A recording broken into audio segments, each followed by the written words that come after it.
about taking you up until 6 o'clock here tonight. Welcome in to everyone.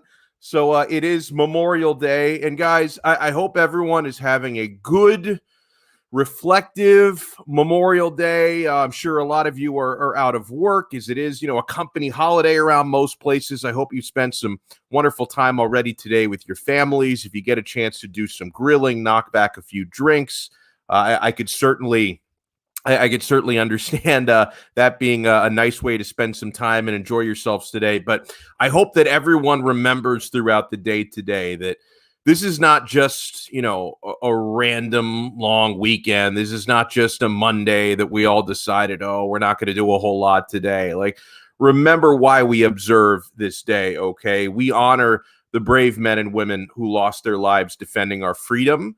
For me personally, I'm sure there are a number of different people who could probably relate to this. I have World War II veterans in my family. May they rest in peace, both of my grandfathers. I thank the Lord on a day like today. I thank God that both of my grandfathers survived the war. Otherwise, I probably wouldn't be here right now. But guys, in all seriousness, I think about the hellish conditions of World War II, especially over in the Pacific theater. Not that it was a cakewalk in Europe as well, but, so much of the fighting was so brutal. The conditions, things we can't even imagine. The sacrifice made by so many is not something that I take for granted. I look back at some of the most hellish wars that we've, fought on this country. We lost 291,557 American soldiers in combat in World War II. We lost 53, going back to World War I, 53,402 soldiers in a very short amount of time in World War I. We lost 33,686 in combat in the Korean War, and we lost 47,424 soldiers in combat in the Vietnam War. So I hope that none of us, myself included, because I need to send myself sort of yearly reminders on this day, that none of us forget or take for granted why it is we observe as a country Memorial Day, because some amazing people who are more brave than I could even imagine, throughout so many generations, whether it be going back to the Revolutionary War, obviously the Civil War, which was really ugly because it was America versus, Americans who were trying to break away. And then the World Wars, Vietnam, Korea, they're, even some of the recent operations we've had in the Middle East. So many brave souls have lost their lives fighting for this country and upholding our freedom. So I hope that that's nothing we take for granted on this day. So we are broadcasting live, my friends, as we always do, live on YouTube and on Twitch as well. Make sure you guys realize you go on to YouTube, you search for Onside Radio, you subscribe to our channel like so many have done already, and we're so humbled by that. All the great listeners, the fans, the subscribers we have to Onside Radio. Hit the Live Now button to watch what we have going on live. And once you get in there, once you get into the live YouTube feed, be like our pal Ray Grullon, who's already in there. He says, howdy, Donno, and everyone. Have a happy Memorial Day to all. Same to you, Ray. And I know Ray, of course, someone who is obviously respectful to what this day means, to our country. And so everyone, do not forget that throughout this day. Certainly do not forget that through the next 3 hours while you're listening to me. And then we'll have Stephen Daniels taking over at 6 o'clock. I know he has veterans in his family. So Steve is going to be very observant to that as well. 6 to 7 o'clock with Miami sports music for the fans coming up a little bit later on tonight, my friends. And so, yeah, once you hop into YouTube, take advantage of the live chat feature. I love it. I stay interactive with the listeners. You can chat with us on YouTube. You can chat with each other. We can all have conversations. It's a really good time. And in case you can't hop into YouTube, no worries, my friends. You can still listen to us. You can still interact. You can always get the show live on OnsideRadio.com, our website, which really should be the home base for OnsideRadio.com fans. You can listen to us live as well on a bunch of mobile apps like the Radio FM app, the MyTuner radio app, the radio.net app. And when you have one of those, free mobile apps, by the way. It won't cost you a cent. When you have those downloaded on your mobile device, you can actually get us in your car if you have your phone connected through Bluetooth. Punch us up right through the speakers, my friends. That is the best way to keep up with what's happening on Onside Radio, when you can listen to us right through your YouTube speaker, or right through your car speakers. What a time to be alive, my friends. Of course, I am broadcasting remotely today, because even though I am working and I love hosting, my son's daycare is closed today for Memorial Day, so we had to be a little bit creative with the childcare today. So I'm here at home. We've got our guy Alex Aguirre locking it down up in the home base at Drive Pig Stadium. Now, I want to make sure, Alex, that I'm good on this end with the communication. I just want to make sure I can hear you. I'm assuming you can hear me. How are you, sir?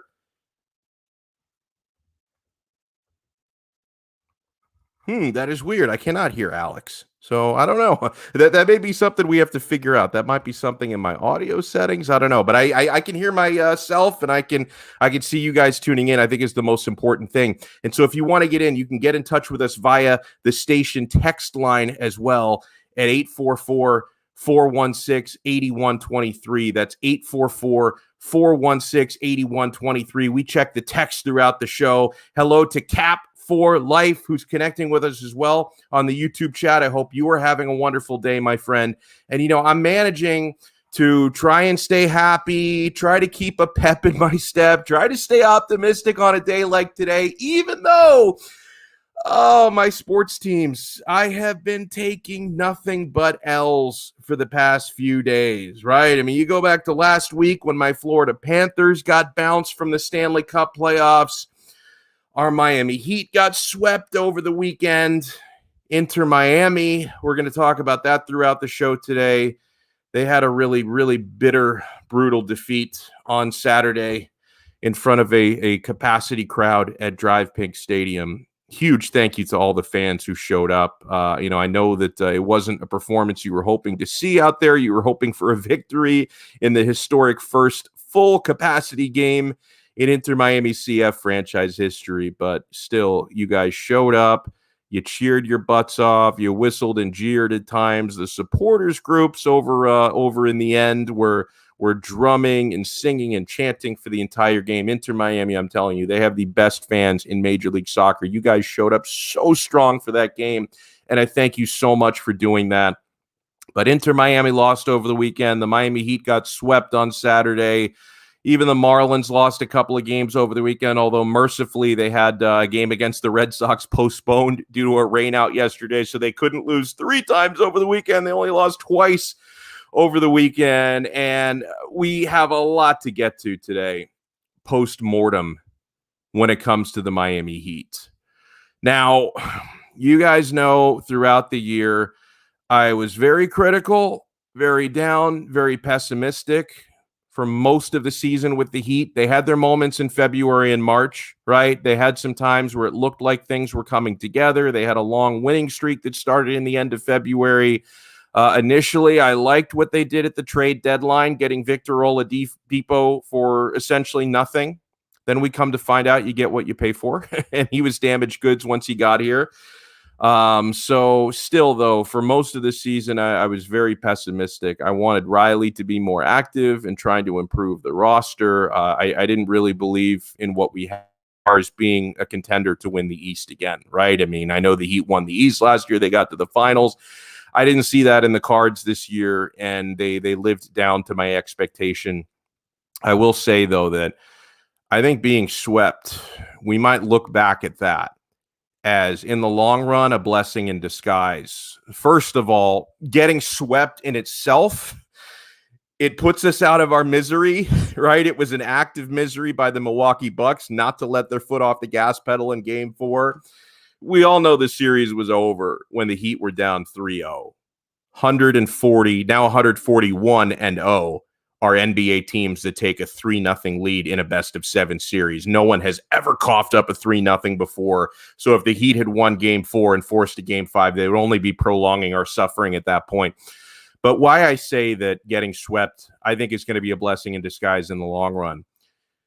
The only way that we can move forward as a franchise for the future is for and company to have a realistic accounting of what we have on this team right now.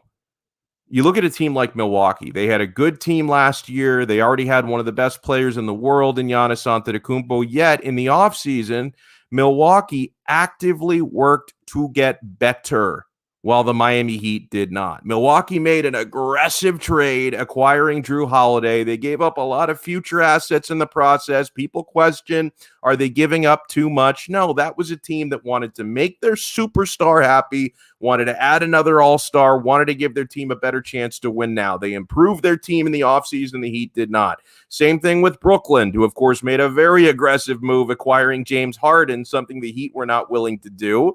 They got better while the Heat twiddled their thumbs in the offseason. So it turns out, if we're taking an accounting of what we have on this Heat team, it turns out Tyler Hero is closer to being a seventh man or an eighth man than he is to being a superstar. We needed that exposed, and that myth got exposed, the myth of Tyler Hero. Hero, by the way, he shot 31% from the field in this Bucks series, 9 points per game. You compare that to his numbers in the playoffs last year. He averaged 16 points a night on 43% shooting, and those numbers went way, way down. So another myth, if anyone thought that Jimmy Butler and Bam Adebayo are enough from a leading duo standpoint to take this team to another finals, that myth gets exposed as well. I mean, Jimmy Butler, he's a great player, and no, the Heat, they're not trading him. You know, they're not going to release him or anything. Not that you can do that with 2 more years left on his deal. As far as heading into next year, Jimmy is untouchable. Bam is untouchable as well. And I like Bam, even though Bam frustrates me at times, okay? But I'm not going to make excuses for either of those guys in the playoffs. Jimmy was really bad in this Bucks series. He did get a triple-double in Game 4, but it was the emptiest calories of a triple-double I've ever seen, 10 points in that. And in that series, my God, Jimmy Butler against the Bucks, he averaged 14.5 points per game, 7 assists, 7.5 rebounds, hit only 31.5% of his shots from the field, 18.1% from beyond the arc. So listen, I like Jimmy. I like Bam. The Heat need more. The Heat need another superstar, a bona fide superstar. So, anyone who thought James Harden wasn't worth going after last offseason, I'm not guaranteeing you would have gotten him, okay? Because Brooklyn had to give up lots of draft picks the Heat didn't have to get him, but Riley gave up on him, all right? So anyone who thought that Harden, he's fat, I don't think he fits in with Heat culture, he's not worth it. If you don't think he could have helped this team, well, I think you got egg on your face today. Pat Riley's approach, guys, Pat Riley's approach to building this Heat team this year, talking about coming out of the bubble last year, Pat Riley's approach to building this team was equal parts flexibility and complacency. Yes, Riley wanted to stay flexible for the summer of 2021 with his contracts and salary. Now, yeah, he thought at the start of the offseason, maybe Antetokounmpo, the Greek freak, might hit free agency in the summer of 2021. Well, that was taken off the table because he signs the Supermax extension with Milwaukee. But Riley was trying to keep his contracts flexible for a big summer of 2021. But I also think Riley, he made another one of those nostalgic errors that he's made in the past, right? Where he decides, this team overachieved. They had a nice little run. I need to keep the band together. And I think Riley has learned his lesson, okay? I think he expected much more success from a roster that closely resembled the one that dominated the bubble last year and got to the finals. Now, so this is a wake-up call to me. Why I call this a blessing in disguise getting swept here. This is the wake-up call that I believe Pat Riley needed in order to put a stick of dynamite to this roster, blow it up, and build for a better future. It reminds me of something that happened back in 2007. I talked about this with Ira Winderman last week. 2007, that was the year after the Heat won their first championship. A year after winning that title, they got swept, embarrassed in the first round by the Chicago Bulls. So Riley blew it up the following year. And by the way, what he did from the following year on for the next couple of summers, That set the table for creating the space and flexibility that Miami needed to eventually reach the summer of 2010, where they were able to afford and bring in LeBron and Bosh and re-sign Dwayne Wade.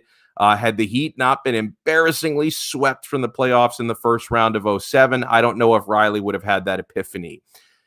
I believe Riley is having a similar epiphany right now. I can only hope he is, because you head into this offseason, all right, the Heat can create up to $27 million in cap space this summer, and that doesn't even include possibilities of trades and sign-in trades. So I get it that sometimes Riley, the same thing happened after the Heat went 30-11, the second half of that year, and he decided, oh yeah, we need to bring back James Johnson. We need to re-sign Dion Waiters. We need to keep the band back together.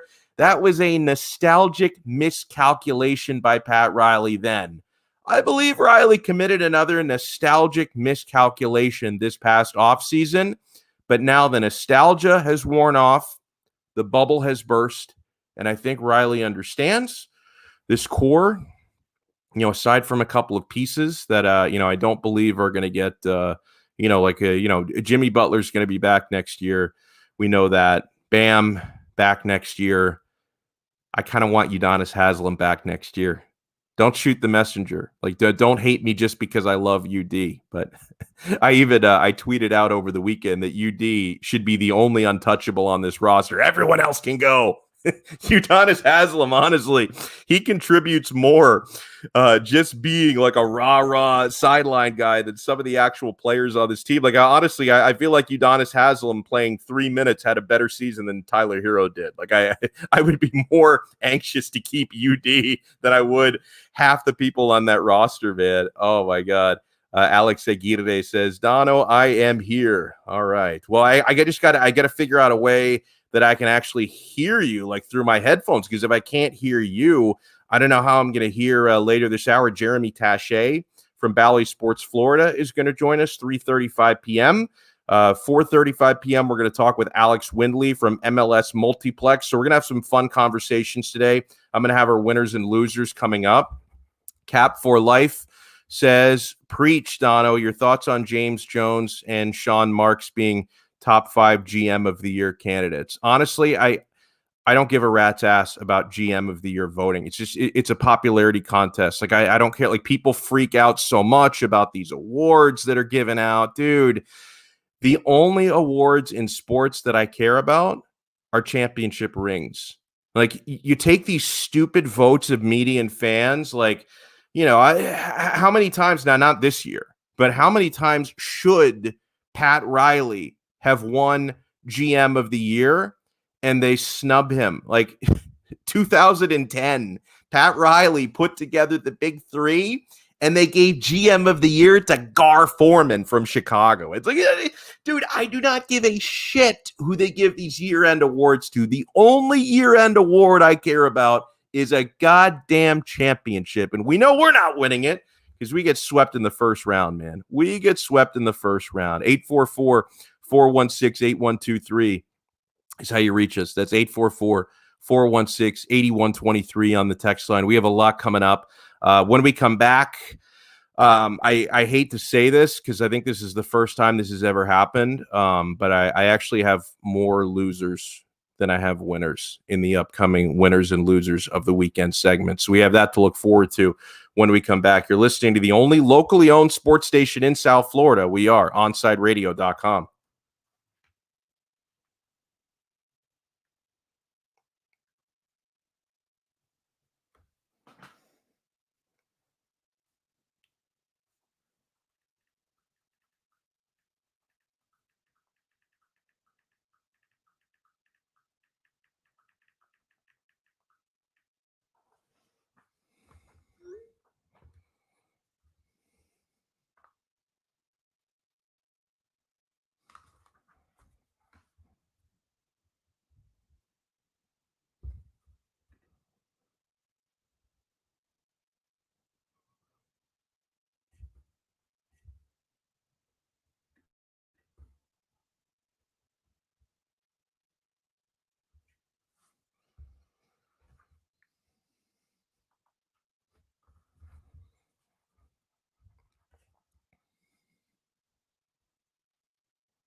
Welcome back in to Man of the Match here on Onside Radio. Alex Donno with you guys until 6 o'clock here tonight.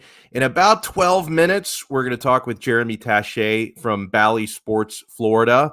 In about an hour and 11 minutes, we're going to talk with our good friend Alex Winley from MLS Multiplex. We'll talk a little Inter Miami, kind of where we go from here. I mean, obviously, it was a tough latter part of the week for IMCF because we got the news about sanctions from the Blaise Matuidi situation, and then Saturday we suffer a tough loss on the field.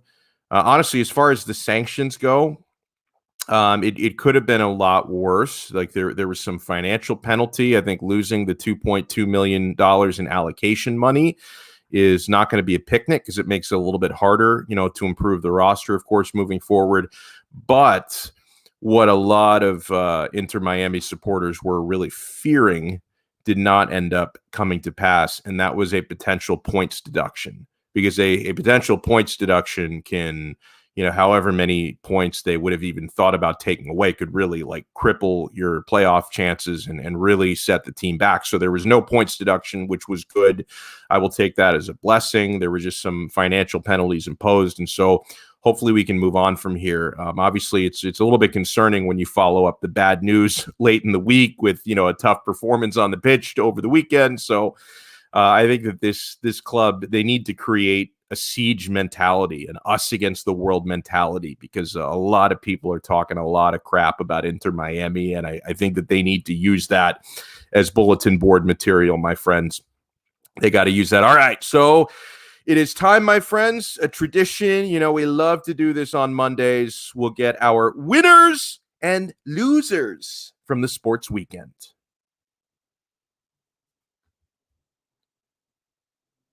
So I don't know if the winners and losers open is playing or not because I cannot hear it. We got to sort out the audio issue of communication between Alex and I. He's back in the studios. I'm here broadcasting remotely. Unfortunately, my friends, and this is something that I mentioned before we hit the break, I think this is the first time in the history of a Monday show. Oh, okay, the open is playing. My apologies. Just let me know when it's done. Let me know when it's cooking, and I'll get into it. All right, so this is the first time, unfortunately, in the history of this segment that I have a hard time outweighing the negativity with positivity. We're going to have more losers than winners this time around. We'll start with the winners, though. There's going to be a lot of soccer in this winners and losers segment, okay? Clear winners of the weekend for me are Chelsea, champions of Europe.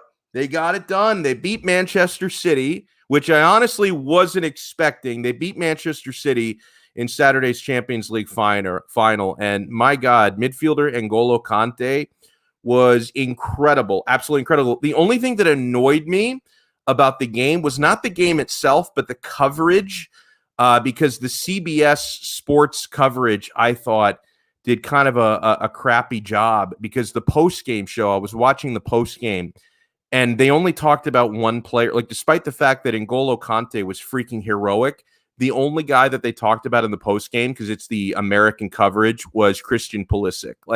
Bro, it's you got to talk about the man of the match a little bit. They pander so much to the American audience, and I get it. Pulisic, he's an American hero. He's the great hope for U.S. soccer, but it's just because you're doing American coverage doesn't mean you have to pretend that was the only guy playing in the game. So I thought that was a little bit too much pandering to the American audience, but I see it, and I'm almost trying to turn a winner into a loser. No. The winners, Chelsea, fantastic weekend. I have some good friends who are Chelsea supporters. Enjoy it, cherish it. You guys deserve it. Just an unbelievable run, and what a job Thomas Tuchel did, their manager, once he took over for Frank Lampard. It was night and day what he was able to get out of that side. The other winners from the weekend. Friends, I am nothing else if not gracious in defeat, okay? I am nothing else if not gracious, because I will give a winner's nod to the Milwaukee Bucks. The Bucks, they're celebrating a first-round victory as if they just won the Eastern Conference. However, they clowned the Miami Heat They got the revenge they were looking for after losing in 5 in the bubble last year. I know it was very important to them to show that the Heat were frauds and to get their revenge. You got it, guys. Congratulations. Your team got better. The Miami Heat didn't. I would argue the Miami Heat actually got worse from last year, because think about how important Jay Crowder was in that series a year ago. And the Bucks fans are chirping. There's not much we can do other than just take it. Like, there's really not much we can do, because I think that they have earned the right to chirp. Because what do we have right now? We got swept. We're embarrassed. I'll get into the losers, okay? South Florida sports fans. I mean, how can we claim to be winners after the weekend that was? Florida Panthers got bounced from the playoffs. The Miami Heat get swept. Inter Miami suffered a really tough loss. Ooh, Alex Aguirre, I can hear you, sir. You know who's not a loser? You're not a loser. You're a winner. So I am a winner. Yeah, everyone's a loser in South Florida except us here at Onside Radio. We are the only winners in South Florida. Oh, man. All right. I'm glad to hear you, sir. It's nice to hear your beautiful voice. So, yeah, Florida Panthers bounced. Heat swept. Inter Miami, tough loss on Saturday.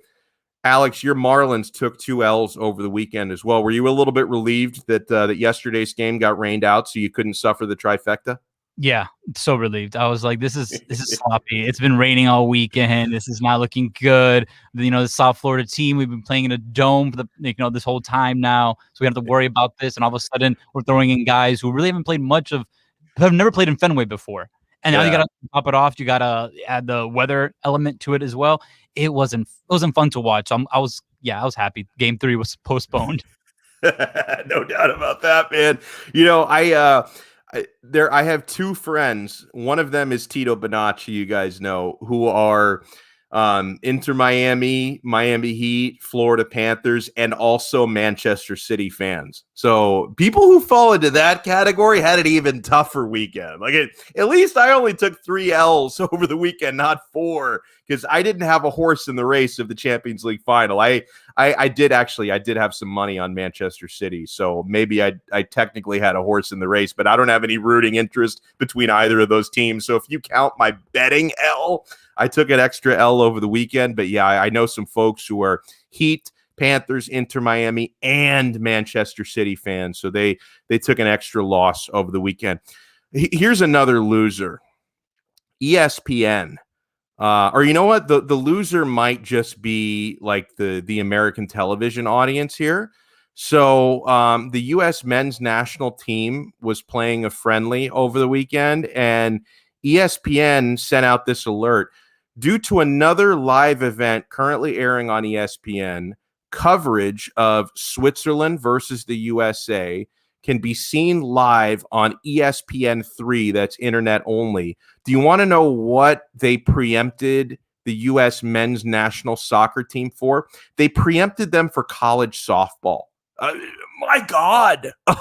And listen, I don't know if this is true or untrue, but in reading some of the responses to that tweet, I saw, so now I'm not an expert on the television audience of college softball. I mean, I'm not choosing that over the U.S. men's national team, whether the game counts or doesn't. I don't care if it's a friendly.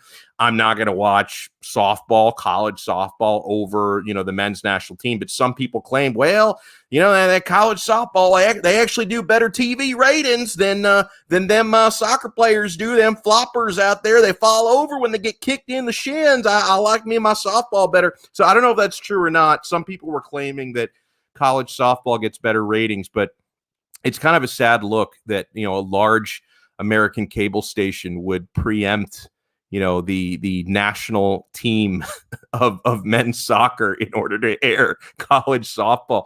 And this, the last loser of the weekend, and honestly, the biggest loser of the weekend, CONMEBOL, who are the sanctioning body of the South American soccer. That's the South American version of UEFA and CONCACAF. So CONMEBOL, they sanction the Copa America. So the Copa America, it was supposed to take place in Argentina starting in 2 weeks. They pulled it out of Argentina due to rising COVID-19 concerns. Now, that part of it, listen, I can respect it. The pandemic is still a thing, and it's raging worse in many countries than it is in other countries, and it's not good in Argentina. But here's the problem. They take Copa America out of Argentina and they move it to Brazil, which is like one of the top 2 worst countries in the world right now with COVID. Like, what are you doing, man? Brazil just yesterday registered over 43,500 new cases of COVID-19, and the tournament starts in 2 weeks. Like, I mean, taking it out of Argentina, fine. Moving it into Brazil? Bros, it's even worse. Was India not available? Like, I think the only worst place you could have moved it to was India. It was crazy moving the Copa America to Brazil. So Coleman Ball, biggest loser of the weekend, my friends. And listen, for our fellow South Floridians out there, stay strong because I think better times are coming. All right, when we come back, we're going to talk with very good friend of the show. This man, he is a machine covering the Miami Heat, the Florida Panthers, and his beloved Marlins. We're going to talk with Jeremy Tache when we come back. In fact, Jeremy, I don't think he's all that unhappy that basketball and hockey season are over because he gets to devote all of his time right now to being a Marlins beat guy. So we'll get his take on all that good stuff going on. By the way, I like this question from Doug E. Fresh. Donno, are you broadcasting from a witness protection safe house today? Just blink once that you are good. Twice if you need a little help. 3 times if you want me to call Charles Oakley. I am actually in the home office room at my parents' house. And if you see like what kind of looks like a cage behind me here, like it's not like I don't have a tiger back there or anything. It's actually like a futon bed frame that my parents are trying to get rid of, and like they haven't gotten any buyers like on Craigslist and eBay yet, so they've disassembled a futon. So that's whenever you have like an exotic pet that acts up, I'll put them in the cage, that's over my shoulder here in the home office at my parents' house. So I keep it locked in. Jeremy Tache joins us next. The only locally owned sports station in South Florida. We are OnsideRadio.com. We'll be right back to the man of the match with Alex Donno. You can join us on the Onside Sports Line, 888-441-4623. That's 888-441-4623. Onside Radio, the only choice for the South Florida sports fan. Listen to every Inter-Miami CF match on your home for La Rosa Negra, OnsideRadio.com. Catch us every day on the MyTuner Radio app.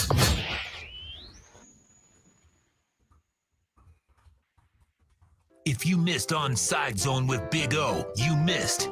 She's kind of young, so I don't know. She may not be into Van Halen much. Let's see. Hey, Ruthie, good afternoon. Are you a Van Halen fan?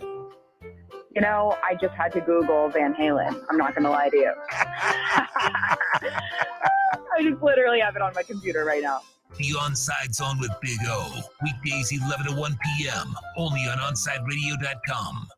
Join the Inter-Miami family in 2021 by becoming a 2021 season ticket member. Enjoy enhanced access benefits and pricing not available to general fans. Visit intermiamicf.com/tickets for more information. Keeping you informed in the world of sports.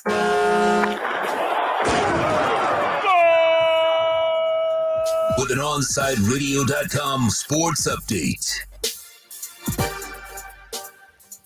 Happy Memorial Day, Onside Radio family. Remember what this day is about: remembering, honoring those that gave the ultimate sacrifice so we can enjoy our freedoms today.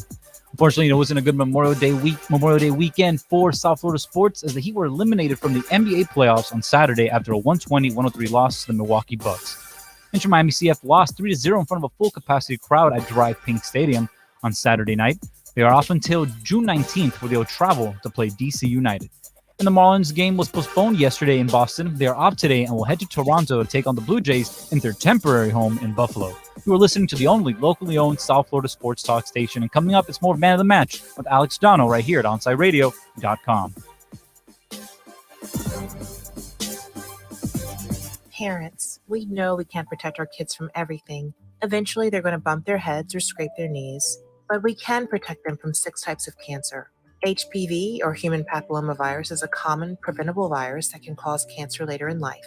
The HPV vaccine prevents human papillomavirus and all the cancers it can cause. The American Cancer Society recommends getting your sons and daughters the HPV vaccine starting at age 9 to protect them later in life. Every Saturday from 11 a.m. to 1 p.m., listen to Red Card Radio with Austin Robillard, brought to you by Stout Bar and Grill in Oakland Park. With over 40 TVs, Stout is the home for soccer around the world. Stout Bar features Clonakilty whiskeys, the world's best Irish whiskey.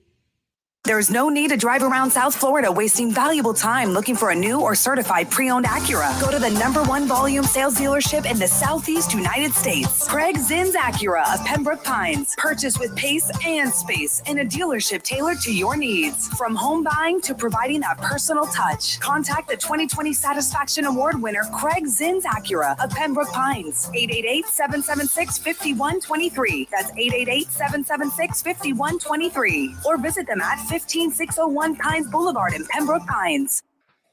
You're listening to this station with more live and local sports talk than anyone else in South Florida. OnSideRadio.com. Broadcasting from South Florida to the world. Welcome back to the Man of the Match with Alex Donno. You can reach out anytime on the Onside Sports Line, 888-441-4623. That's 888-441-4623.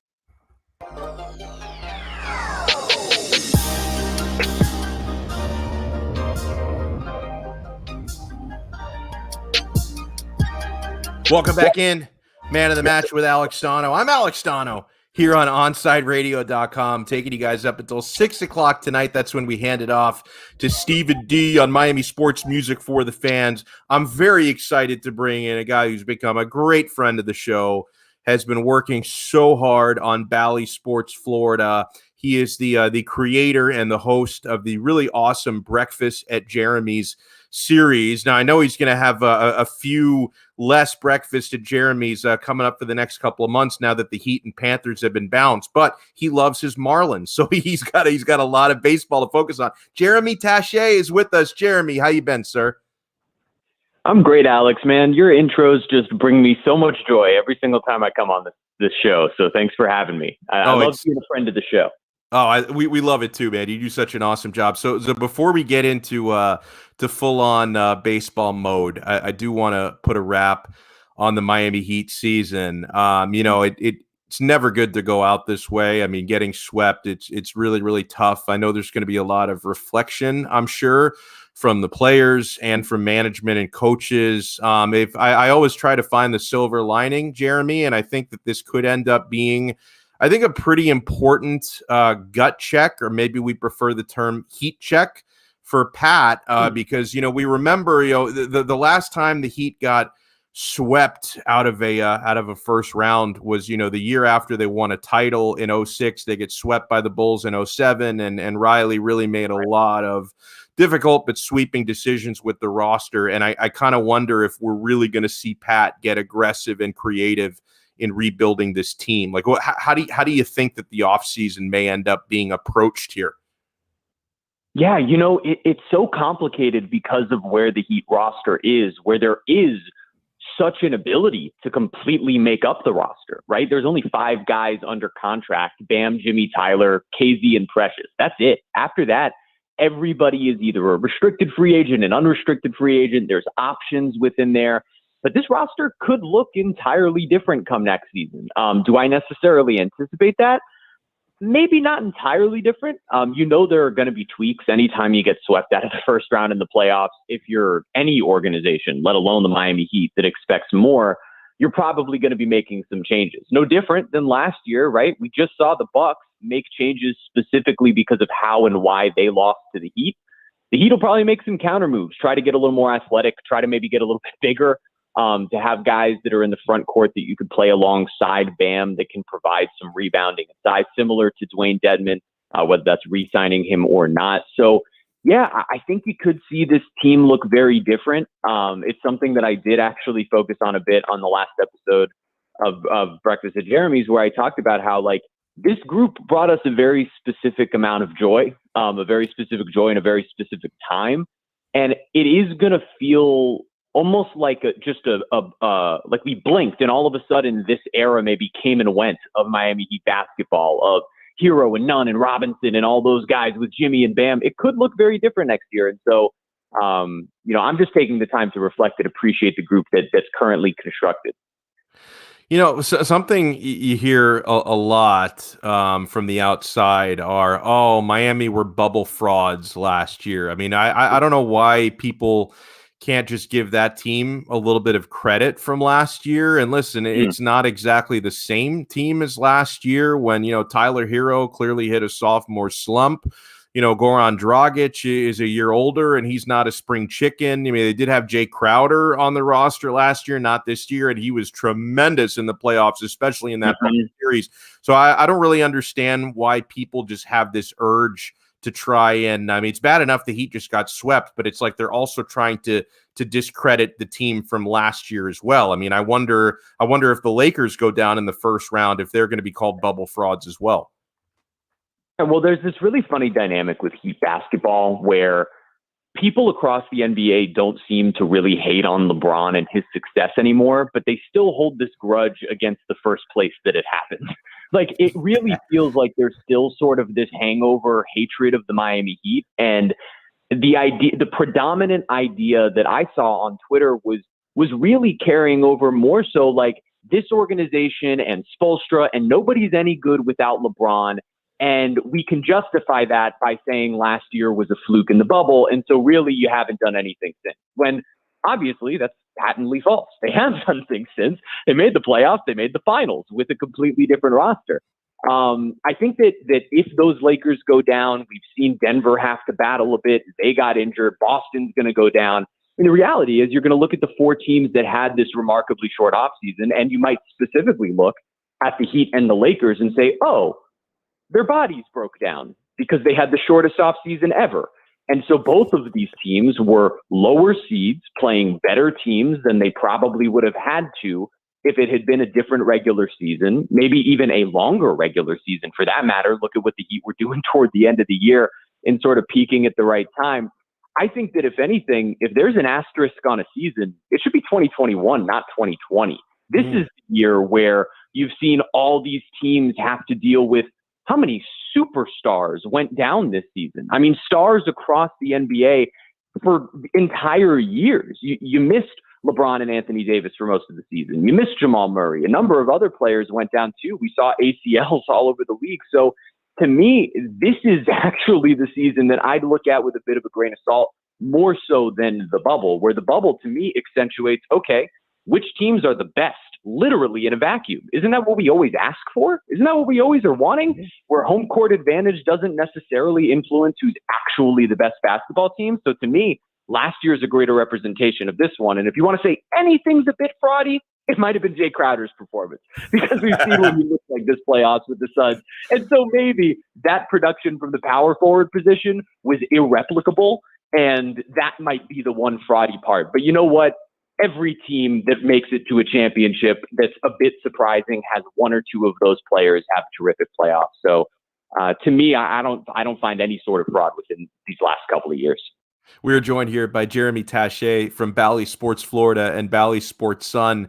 So it's unfortunate. I mean, I guess it's a blessing we had multiple playoff teams, but unfortunate we see the Panthers go down in the first round and the Heat go down in the first round. But between the Panthers and the Heat, Jeremy, which team do you think is better positioned, to be closer to building a championship competitor? It's a really great question. It sounds crazy to say the Panthers over the Heat in any year other than right now. Like, the fact that we're having this conversation in an off season sounds wild, but the Panthers do have like this really great young goaltender that we've spoken about before, who looks like he's going to have his first season coming up. They have, similarly to the Heat, a couple of the best players in hockey in Huberdeau and Barkov, right? And Barkov specifically is a two-way player, similarly to Jimmy Butler. I guess what I would say is the rest of their roster is more of a known quantity than what the Heat roster is going to be. Like, we don't know what the Heat are going to be. If you told me they're going to run it back again in a really similar version and try to replace players of Ariza and Dedmon and Iguodala's caliber with similar players of the same talent level, I would argue that the Panthers are actually closer and just drew a bad matchup. But if the Heat shake things up completely and go get themselves another superstar to pair alongside Jimmy Butler and Bam Adebayo, we might be having a different conversation. So I guess as currently constructed, I would say the Florida Panthers, but they're really both in a great spot moving forward. It's hard to lose in the first round, and fan bases are automatically going to feel frustrated or like maybe the future isn't so bright. But I think both of those teams, this is really the first time all five, I guess, if you include Inter Miami, but all four of the major sports teams we've had down here for a number of years are all in pretty good positions moving forward. Now, I know for you, Jeremy, you are so passionate about baseball and the Marlins, and I am fortunate enough to be surrounded by some of the best baseball fans in the market here, with Alex Aguirre back in studio and Jeremy Tache with us. And so, Jeremy, you get to focus now more on the fish, and they had a game rained out yesterday in Boston. They did lose the first couple in that series, but how optimistic now is a lot more South Floridians are saying, hey, let me check out what the Marlins are doing now. It's getting to be that time of year where more of us jump ship over to baseball. What's your progress report on the team so far, and what can fans expect, do you think, the rest of the year? Yeah, the good news for the Marlins is they're still competitive right now, where a number of years in the past, we don't talk about it last year because the schedules were all thrown off, but how many years in a row have we tuned out of Heat and Panthers and into Marlins and they're already out of it? So now the Marlins are right in the thick of things in the NL East, where these teams are beating each other up. And nobody across Major League Baseball is healthy. It's startling, the number of injuries all across Major League Baseball. The Mets are in first place, and I believe they've had 13 different players go to the injured list. So across baseball, you've had that. The Marlins have had their issues with health in terms of their hitting. They've had players in and out of the lineup. Jazz Chisholm and Adam Duvall missed the last few games. Marte just got back from missing over a month. So the fact that they've held on has been in large part due to their young pitching, which, if you want to tune in and watch a team that is going to be in nearly every single game. I've watched, all but I think one Marlins game this year. And I'm pretty sure there's only been 3 or 4 games where after 5 innings, I was like, oh, it's done because it's a blowout. Most of these games are, 1-0, 2-0, either side through the first 4 or 5 innings.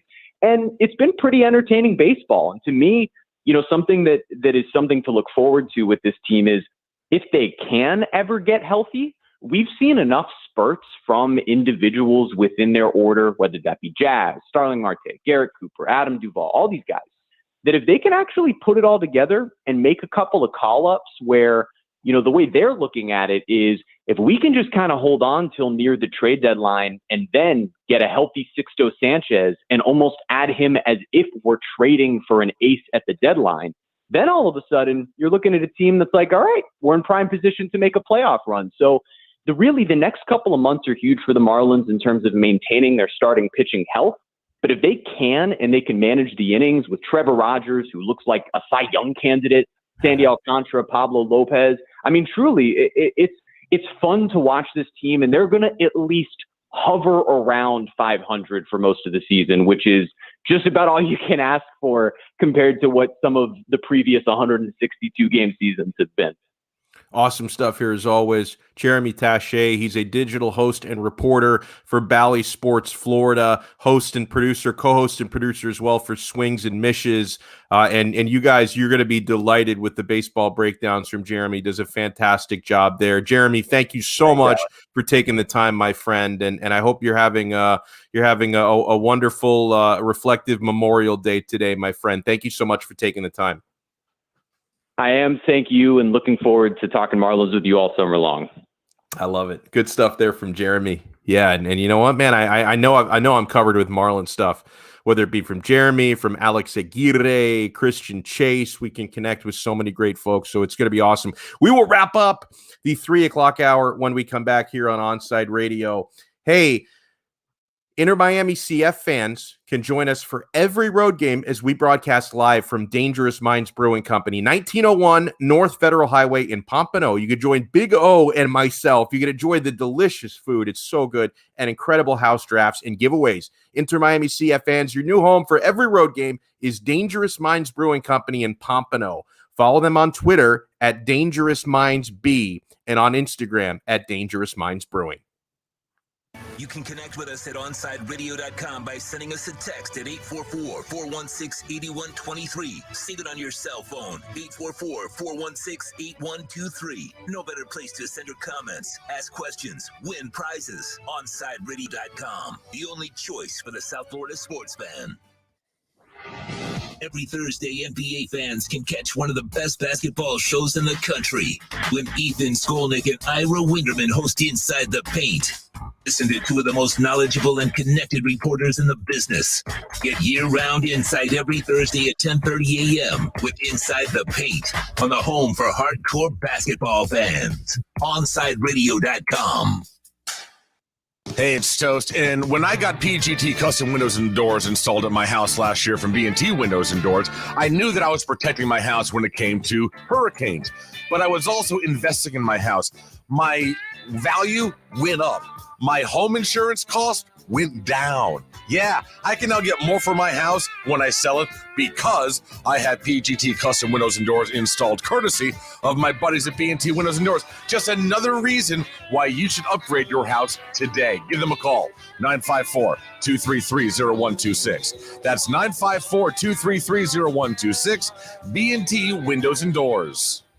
This Saturday from 11 a.m. to 1 p.m., Red Card Radio with Austin Robillard will be broadcasting live from Stout Bar and Grill in Oakland Park. With over 40 TVs, Stout is the home for soccer around the world. Stout features Clonakilty Whiskies, the world's best Irish whiskey. So come on out this Saturday from 11 a.m. to 1 p.m. for Red Card Radio live from Stout Bar and Grill in Fort Lauderdale.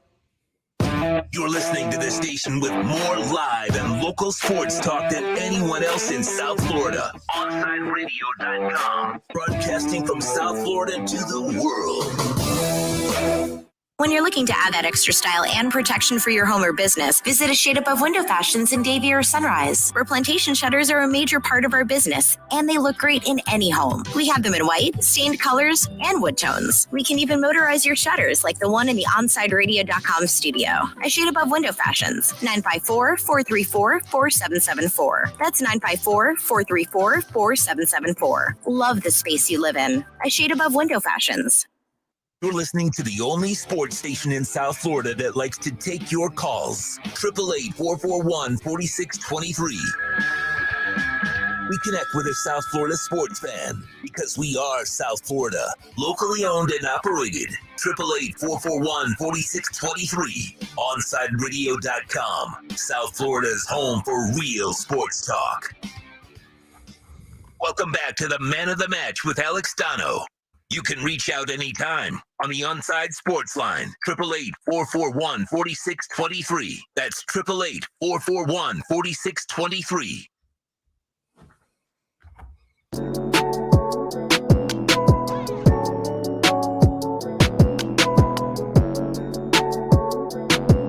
Huge thanks again to Jeremy Tache from Bally Sports Florida and Bally Sports Sun for joining us. At 4:35, we're going to talk some Inter Miami. Yes, we must. With Alec. Well, actually, we don't have to. I choose to, right? Because I love the team.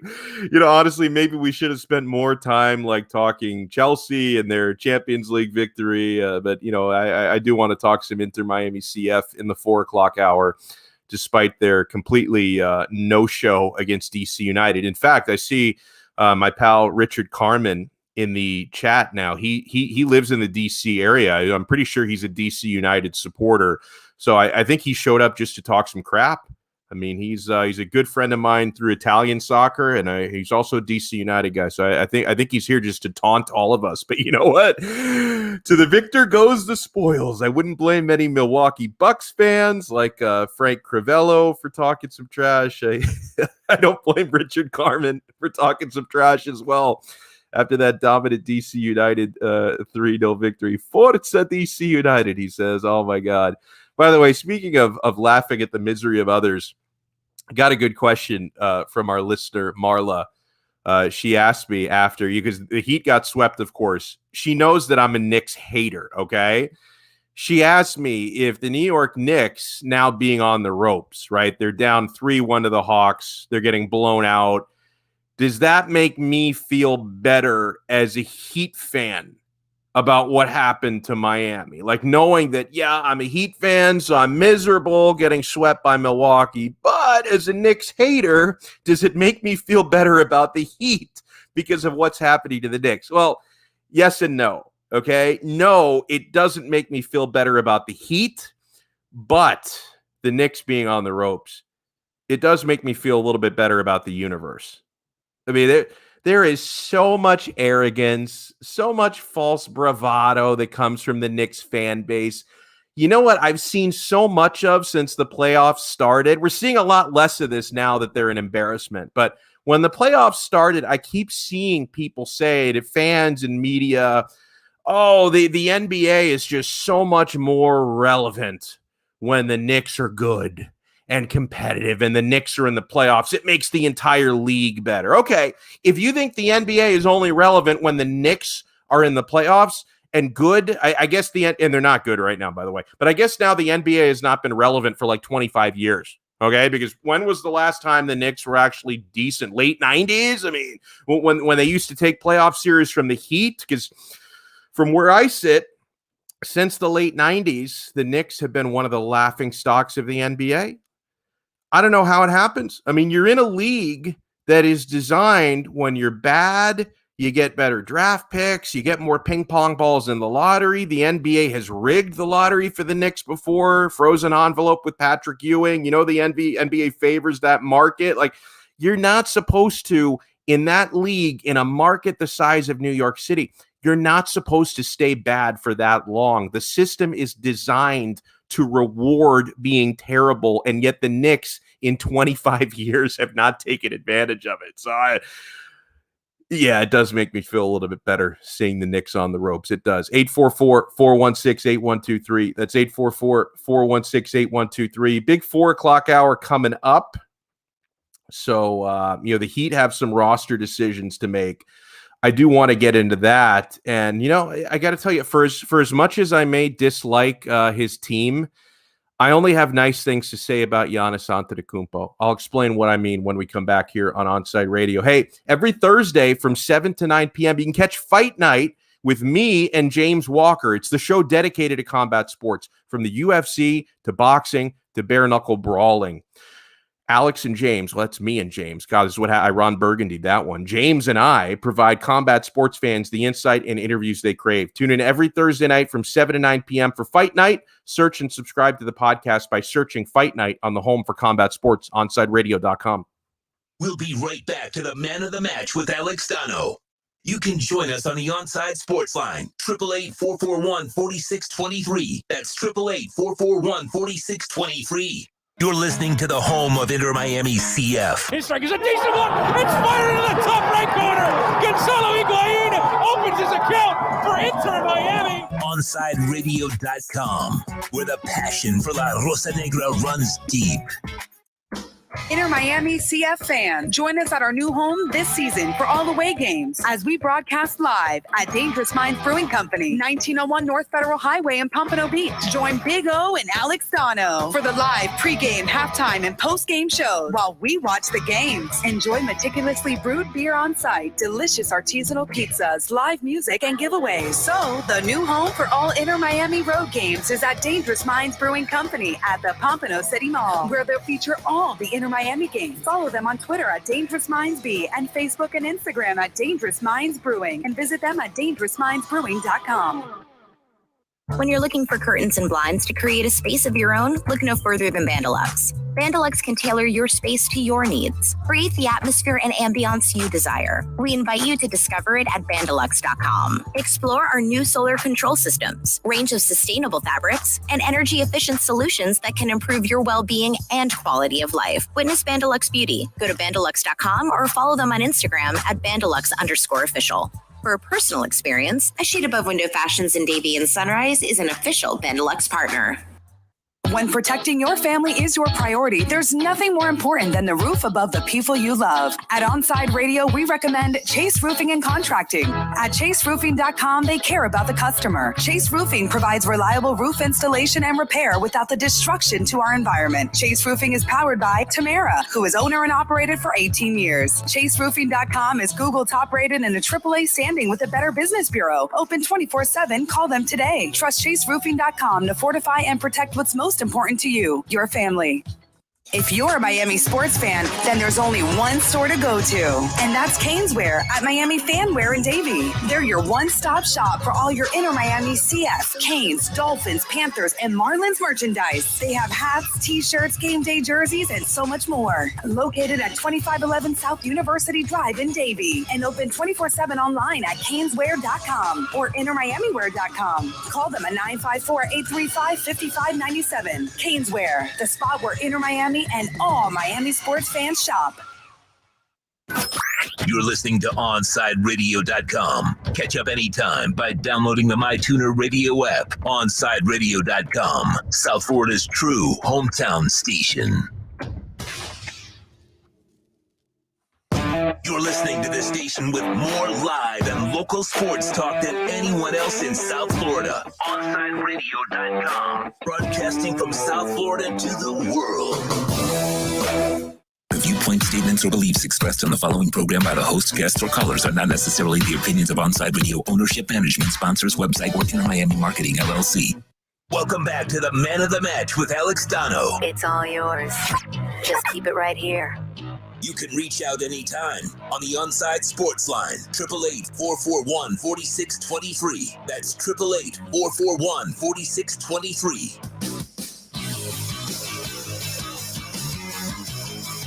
Yeah, 4 o'clock hour here of Man of the Match with Alex Donno. Oh, I'm Alex Donno, and I'm with you here on OnsideRadio.com, broadcasting remotely from the home office at my parents' home.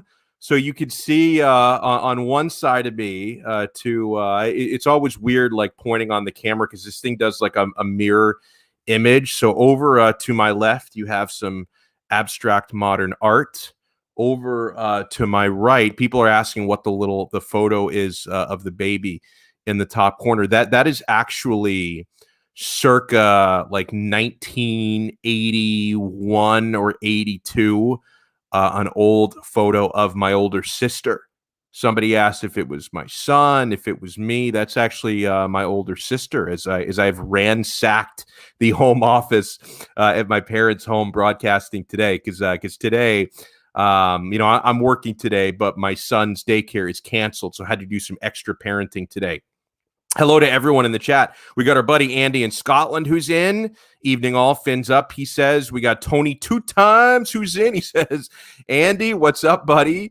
Fins up. What's up to Tony 2 times and to Andy and to everyone else in. We've had RC in the 305 is in. Richard Carmen. Herman Cueva, one of our chronic listeners. We appreciate Herman. Rosendo says, great time to be a South Florida sports fan. Yikes. This is what makes us stronger, Rosendo, as sports fans.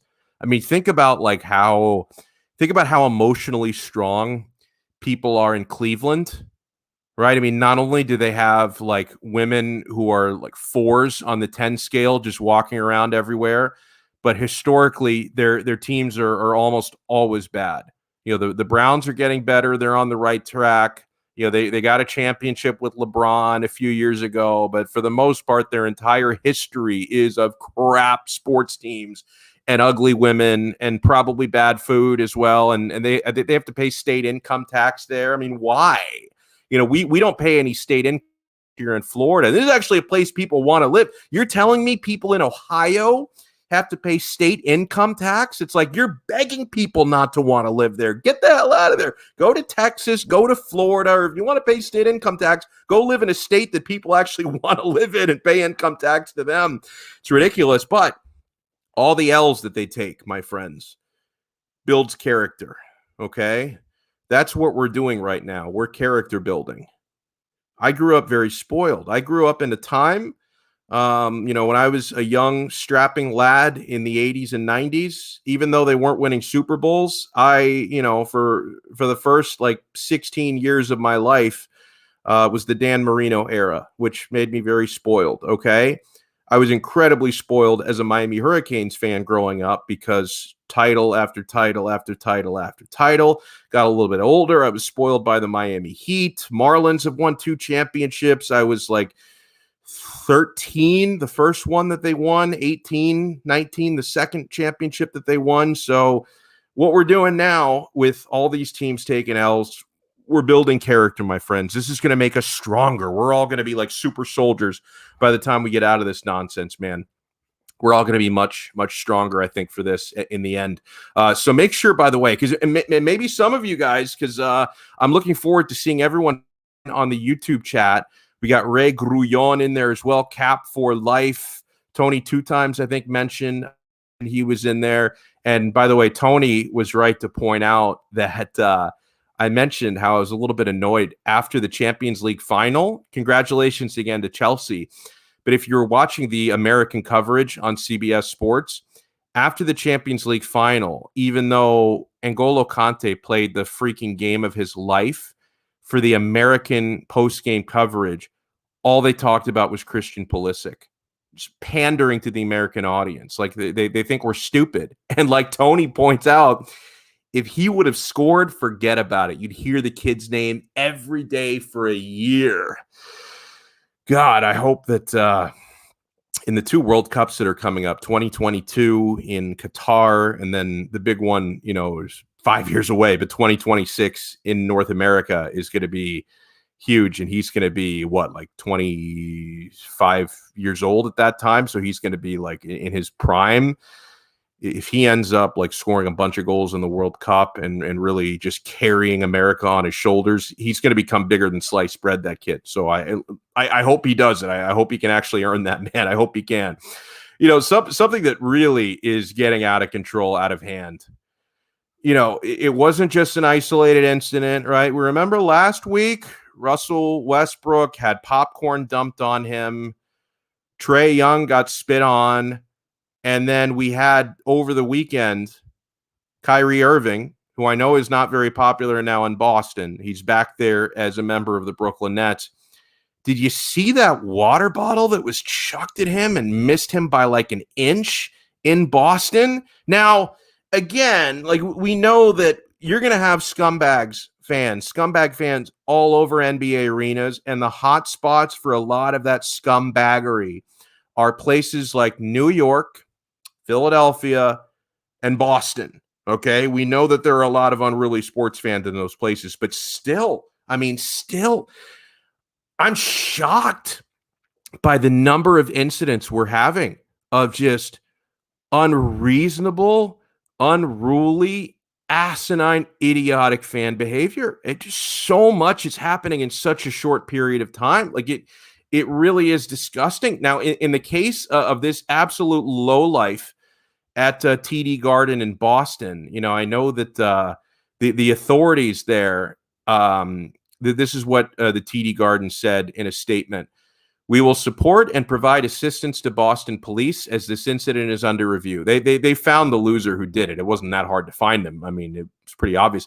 They said we have zero tolerance for violations of our guest code of conduct, and the guest is subject to a lifetime ban from the TD Garden. I saw he's also been arrested, the person who did this. Like, listen, like I'm not saying like give him the electric chair or put him away for the rest of his life, but he deserves penalties here. Like, prosecute to the full extent of the law. And I've been trying to rack my brain to figure out why we're seeing just so much idiotic behavior in a short period of time.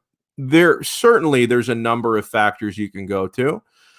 I think part of it is just the immediacy of the situation. In fact, I just see this comment come in, and Tony 2 times says it well. He says, people are finally allowed to leave their homes and go to entertainment venues and just don't know how to act, he says. This is the tip of the iceberg.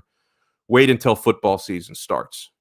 He's not wrong about that. But the thing is, there's a huge difference, though, because in football, you can't get that close to the players. Like, there's really not that much you can do. Now, I know that, players have been hit by projectiles at football games before. Like, it's not impossible, but it's so much easier in the NBA, because in the NBA, if you have expensive seats, you're literally a few feet away from the players.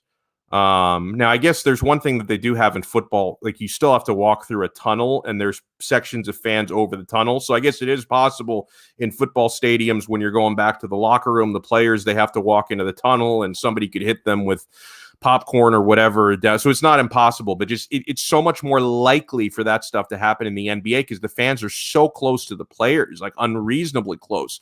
So I think part of what he said is absolutely correct, that people have cabin fever. For the better part of the last 16 months, people have been shut down in their homes. And even when parts of society have opened back up, sporting venues are really now starting to open up a lot more. And, obviously in Texas, they've been doing full crowds for a few months. And most of us, they're just starting to open up arenas and stadiums. And so, yeah, I'm sure that the cabin fever and just people losing their sense of reality is part of it. I thought this was a really good tweet from Vishnu Parasuraman, who covers the Canes for 5 Reasons Sports. He was commenting on these incidents in the NBA. He says, the reason we're having fan incidents like with Russ and Kyrie is the objectification of athletes. It really comes to thrown objects, but most fans believe they are watching lucky entertainers and not people who have ascended to the top of their field through talent and hard work. He's absolutely right. So many of us, and I say us because I'm sure I fall into this trap sometimes, so many of us forget that these are other human beings at the end of the day. Like these are people. Like, they just happen to be people that zoned in and mastered a craft that gets them very famous and makes them a lot of money.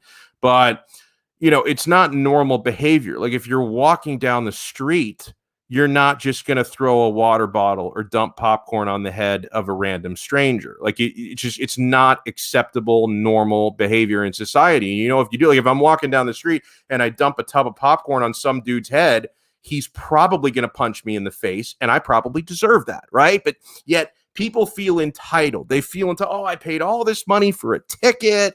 I paid $800 a pop to be in the, lower level, fifth row of this playoff game. And so I'm entitled to treat these entertainers who are not real people however I want to.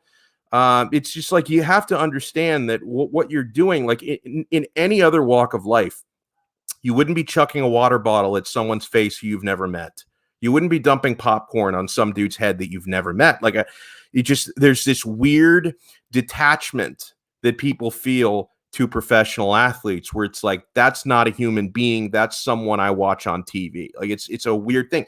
But then I think another part of it, and I responded to Vishnu with this, I take it a step further. Like, I don't just think it's objectivity, people objectifying athletes.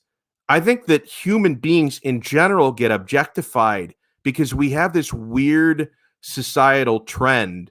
And I can criticize it while also admitting I'm part of it, right? When we talk about this merging that we have with technology, right? Because our heads are in our phones all day.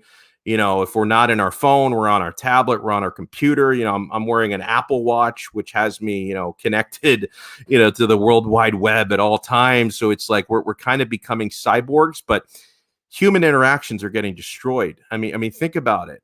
And the pandemic only accelerated this. But you think about it, how many more people do you interact with via their avatars or text messages or emails than you do face-to-face?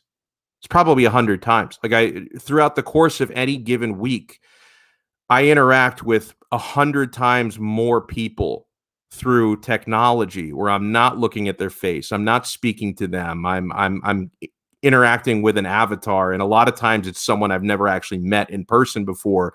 So we have so many more of those detached artificial interactions through computers. And you notice something, people are a lot douchier over technology than they are in real life. I mean, have you seen the types of things people tweet to each other? I mean, you tweet things, not necessarily meaning me or you guys, but in general, you'll tweet things to a perfect stranger you would never say to a person's face, no matter how much you think you hate them. So we have this weird thing where we're so used to interacting with people anonymously and from hundreds, if not sometimes thousands of miles away through technology, that I think a lot of us are, and the pandemic made it worse because many of us were shut down in our homes for months. So I think a lot of us just kind of forget what normal human interaction is like. And like, you don't look at other people as people anymore. So I think it's becoming a big problem. I think that probably has something to do with why there are so many random acts of violence being committed these days, where I think too many human beings just do not understand the fact that every other person is like you, right? I mean, do I think I'm better than anyone else? Do I think I'm better than Willie or Rosendo or Tony or Ray or anybody? No, like I'm just different. I mean, I'm me, so I can be a little selfish sometimes. I'm living my life. You guys are living your lives, guys and girls. I'm not any better than you. You're not any better than me. Like I understand we're all people. We're all walking through this world and living this life, separately, but together, because human progress is done as a group where we're all in this together, man. So I think sometimes people forget because you're so used to interacting with avatars and with emails, throughout the day that you kind of forget that these are other human beings. So I don't think it's just athletes. I think it's all over. Rosendo writes in, this is a tough one to answer. What fans are the worst? Major League Baseball, NBA, NFL, NHL? I don't know if there's a difference, to be honest. Again, like I think that the big difference between like the NFL and the major leagues with some of those is you're not quite as close, to those players. NHL, actually, hockey fans seem to be some of the most polite, which is ironic because it's one of the most violent sports out of those four. But like, I don't think I've ever met a non-chill hockey fan. A few people from Boston are creeps that I've met. Like, you don't want to mess with a Bruins fan. Do you remember years ago after a Bruins championship parade, they were curb stomping each other on the streets of Boston? I don't screw with Boston fans, but for the most part, the hockey fans I meet are super chill. NFL, not always. NBA, not always. Major League Baseball, I was one of the worst, actually. When I was in college, my buddy Brian and we used to go to games and we would heckle players mercilessly. I mean, I'm surprised and I never threw anything at players. I'm not stupid, but man, we would heckle things. I'm surprised like a player never ran into the stands and tried to run or test me. Like it got so bad. A buddy of my buddy Brian, I've told this story on the air before, so I'll spare you the full version. But my buddy Brian got thrown out of a Marlins game and banned for a month once because he was trash talking a pitcher in the bullpen. The pitcher got tired of it. He told the security guy to toss my friend out. He was banned for a month after that. As soon as the ban was over, he went right back to games and did it all over again, but he was banned for a while. 844-416-8123. We will continue the 4 o'clock hour here on Onside Radio.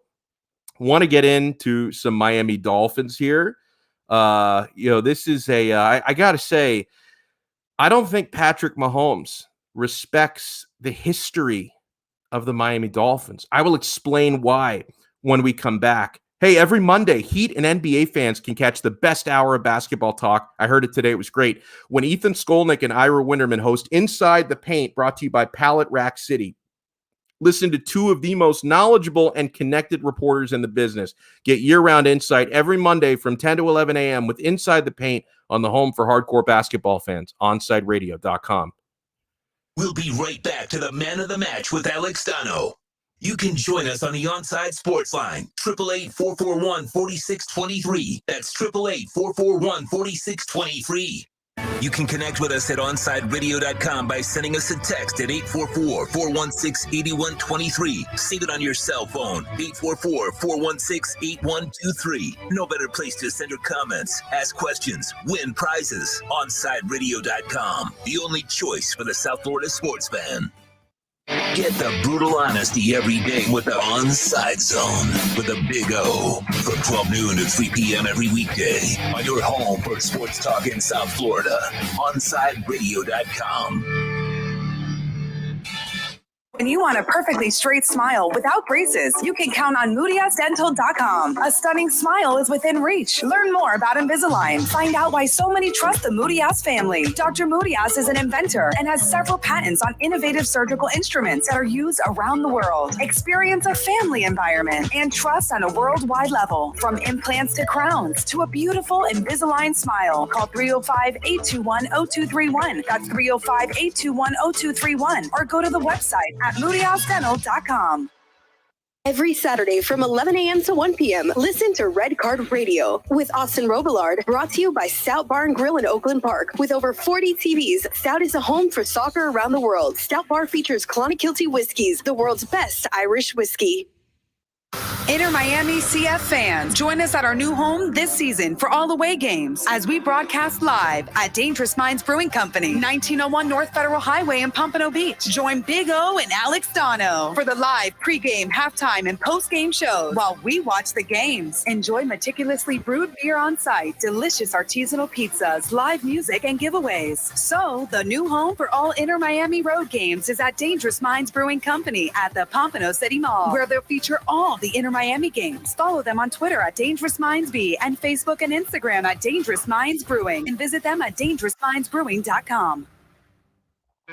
Fish fans, time to reel in the latest news in baseball with OnSideRadio.com's Marlins Minute. Here's Alex Aguirre.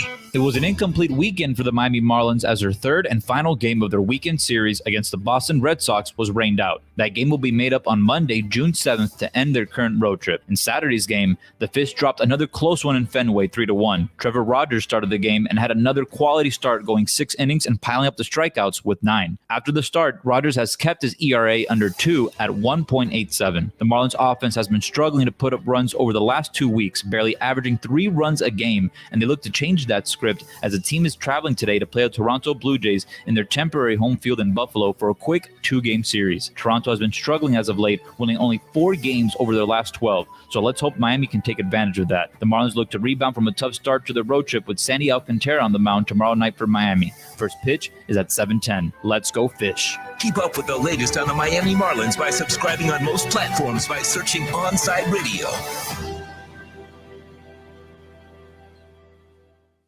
ADHD. It's the child who can't pay attention or sit still in school, right? The answer may be yes. Attention Deficit Hyperactivity Disorder, or ADHD, can be complicated and it can last a lifetime. Living with a condition can sometimes be a challenge. It may take years to accept a formal diagnosis, and it's not always easy to find the right treatment plan. Did you know that up to 75% of children and adolescents with ADHD have at least one additional mental health condition that also requires a comprehensive approach to treatment? ADHD guidelines were recently updated to reflect the need to screen for associated disorders. Be sure to talk with your child's doctor about proper screening and visit more2adhd.com for additional information. That's more2adhd.com. This message has been brought to you in partnership with ADA, ACO, and CHAD. Welcome back to the Man of the Match with Alex Donno. You can reach out anytime on the Onside Sports Line, 888-441-4623. That's 888-441-4623.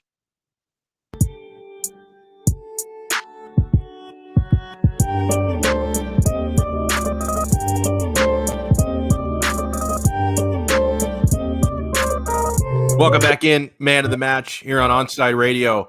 Was just talking last segment, and I appreciate the feedback from everyone in the chat about how, I think sometimes fans forget that professional athletes are human beings, right? It's like, why does someone who pays money for an NBA ticket feel entitled to spit on a player or to dump popcorn on a player or throw a water bottle at a player? It's not normal human behavior. Like, you would never behave like that in any other aspect of society. And okay, maybe the people doing these things are just, on the fringes, and these are just, disgusting human beings. But at the same time, it's like, why do you ever see this happen in NBA arena? I think it's just this detachment from reality, and you don't appreciate that an athlete is a human being. And another reminder that professional athletes are human beings at the end of the day. what's going on in tennis with Naomi Osaka. Much respect to her. She has withdrawn from the French Open, in order to take a little time off, focus on her mental health, and try to take away from the distraction that she didn't cause on purpose, right? But just what's been happening with her has caused distraction, and it's led to a bunch of people criticizing her. And I don't believe it's fair, because how can I put into words what she's going through? I know she tried to do it. Her sister tried to do it. But this whole controversy started when she had announced she won't be fulfilling her media obligations because, with some of the questions she's been asked about playing on clay and going back a few years, like her mental state, she's really had trouble, and she's an introvert answering some of these questions from media members. So she decided she wasn't going to do it.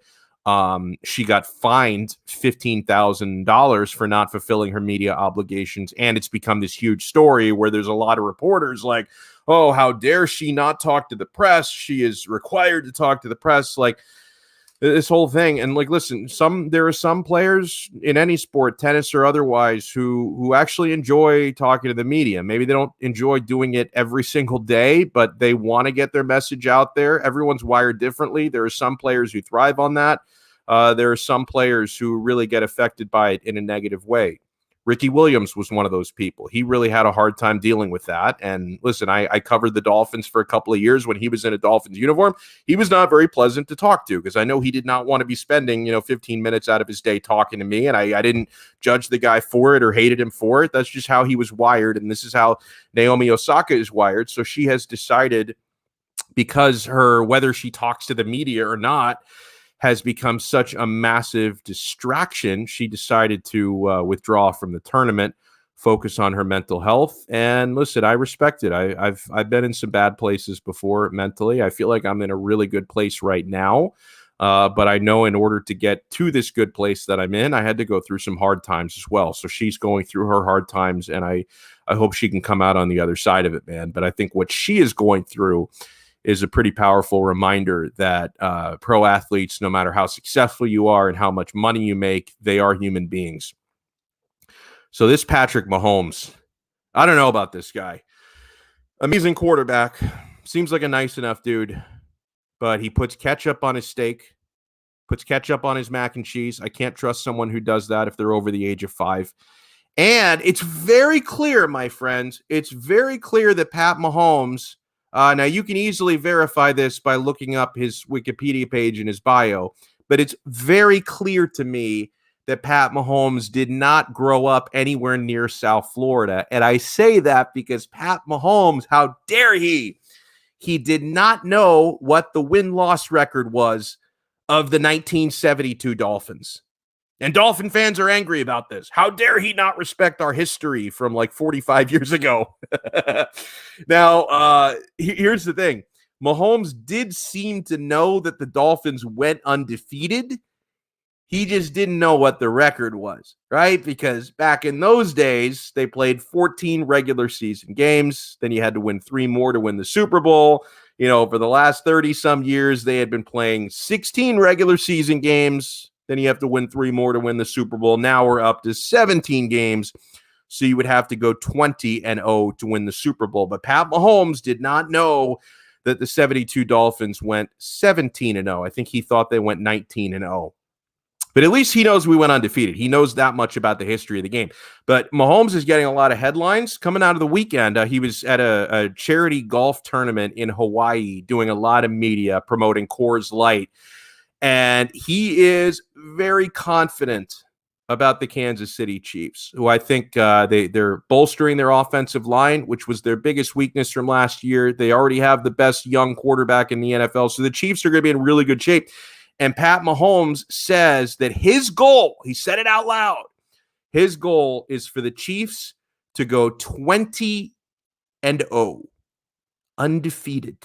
Perfect season. Would be the first time since 72, and would be, don't kill me for saying this, but wouldn't going 20-0 be more impressive than going 17-0? I mean, if you can do it in this era, I don't think it may never be done again, an unbeaten season. It may never be done again. I mean, there's a lot of parity, which sometimes means mediocrity in this league. And it's a lot harder to win 20 than it was to win 17. I mean, how close did the Patriots come to 19 and they couldn't get over the hump in that Super Bowl?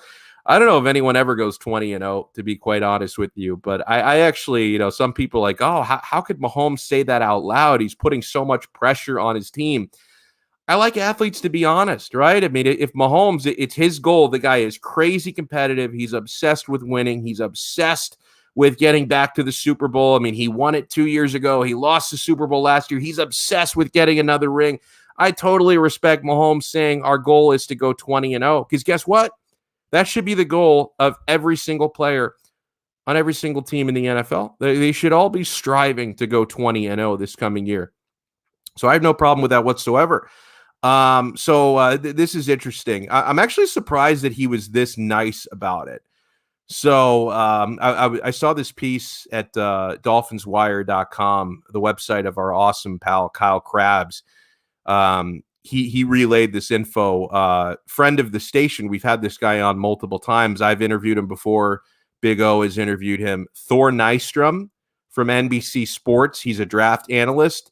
Really nice dude. So Thor Nystrom ranked the Miami Dolphins rookie class, coming out of the draft, as the third best rookie class, as in the third best draft haul in the NFL. And I know what you guys were saying. How come every other draft analyst said the Dolphins had the number one class? How come this, is disrespecting my Dolphins? I'm actually, to be honest, I'm actually surprised that Thor rated them as high as he did, because I saw his post-draft grade and he gave the Dolphins a C for their draft, because he was all mad that they didn't draft what was the Penei Sewell. He was all mad that the Dolphins didn't draft Penei Sewell, because he was like, oh, he's there at number 6. You have to take him. He's obsessed with offensive linemen. So he gave the Dolphins a C because he was all mad that they didn't draft Penei Sewell. But he ended up, he rated the Dolphins total rookie haul as the third best in football. Here's what he had to say, quote, "The Dolphins left NFL draft weekend with 4 immediate starters and a 5th that'll be on his way soon in tight end Hunter Long. I would have played things a little bit different up top, taking Penei Sewell, but I also spent the 2 months leading up to the draft arguing that you can't begin judging Tua until you let him get fully healthy and construct a receiving core of zippy receivers who can separate in the intermediate area. Waddle is a great first step in that direction. Keeping Phillips, as in Jalen Phillips, in Miami is a cool story. If that kid's concussion issues are in his past, he's going to be a star," he said.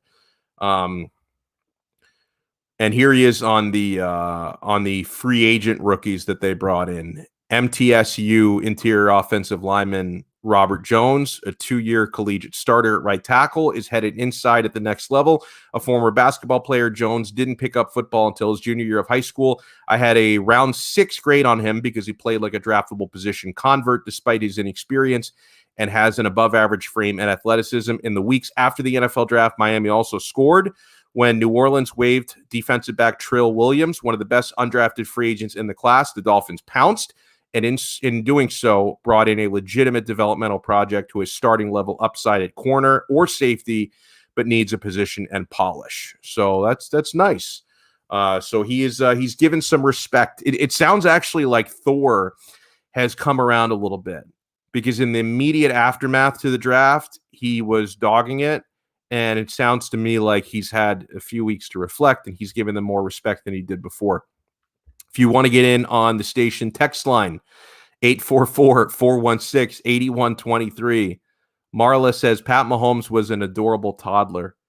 Yeah, I've seen those photos of him. He's a nice kid. It makes me, makes me want to work on the arm of my adorable toddler. I need the kid to start throwing footballs around the backyard. I want him to be as successful as Pat Mahomes. I can guarantee you one thing: my kid, after he turns 5, will not be putting ketchup on his steak. In fact, my kid at 3, he eats steak sometimes, and he does not put ketchup on it. So he already has a more refined palate than Pat Mahomes, if we're being honest. 844 844-416-8123. That's 844-416-8123. We're going to talk some Inter Miami with Alex Windley from MLS Multiplex when we come back. You're listening to the only locally owned sports station in South Florida. We are OnsideRadio.com. We'll be right back to the Man of the Match with Alex Donno. You can join us on the Onside Sports Line, 888-441-4623. That's 888-441-4623. You can connect with us at OnsideRadio.com by sending us a text at 844-416-8123. Save it on your cell phone, 844-416-8123. No better place to send your comments, ask questions, win prizes. OnsideRadio.com, the only choice for the South Florida sports fan. When protecting your family is your priority, there's nothing more important than the roof above the people you love. At Onside Radio, we recommend Chase Roofing and Contracting. At chaseroofing.com, they care about the customer. Chase Roofing provides reliable roof installation and repair without the destruction to our environment. Chase Roofing is powered by Tamara, who is owner and operated for 18 years. Chaseroofing.com is Google top rated and a AAA standing with the Better Business Bureau. Open 24/7. Call them today. Trust chaseroofing.com to fortify and protect what's most important to you, your family. If you're a Miami sports fan, then there's only one store to go to, and that's Caneswear at Miami Fanwear in Davie. They're your one-stop shop for all your Inter Miami CF, Canes, Dolphins, Panthers, and Marlins merchandise. They have hats, t-shirts, game day jerseys, and so much more. Located at 2511 South University Drive in Davie, and open 24/7 online at caneswear.com or intermiamiwear.com. Call them at 954-835-5597. Caneswear, the spot where Inter Miami and all Miami sports fans shop. There are those who dedicate themselves to a sense of honor, to a life of courage, and a commitment to something greater than themselves. They have always defended this nation and each other. They still do. The few, the proud, the Marines. Keeping you informed in the world of sports.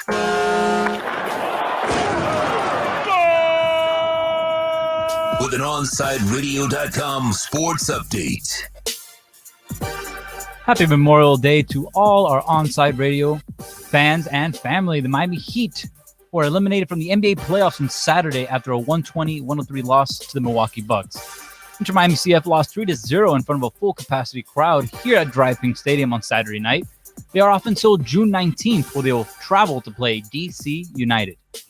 The Marlins game was postponed yesterday in Boston. They are off today and head on to play the Toronto Blue Jays in their temporary home in Buffalo. You're listening to South Florida's only locally owned sports talk station, and coming up, it's more Man of the Match with Alex Donno right here at OnsideRadio.com.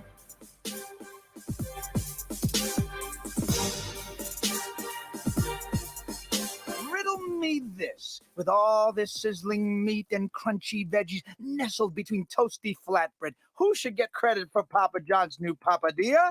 The person who invented pizza or the person who invented folding? Well, whoever it is, a tip of the tongue hat to you, sir or madam. Get a new papadilla, 4 flavors, just $6 each. Better ingredients, better pizza, better than a sandwich, Papa John's. My daughter Brinley is here at St. Jude. Coming here was literally life or death, and it was so scary. But St. Jude is fighting for one goal, like this one mission, life. And that gave us hope. We haven't received a single bill from St. Jude, so I really can just focus on what's best for Brinley. Finding cures, saving children. Learn more at stjude.org. Onside Radio, the only choice for the South Florida sports fan. Welcome back to the Man of the Match with Alex Donno. You can reach out anytime on the Onside Sports Line, 888-441-4623. That's 888-441-4623.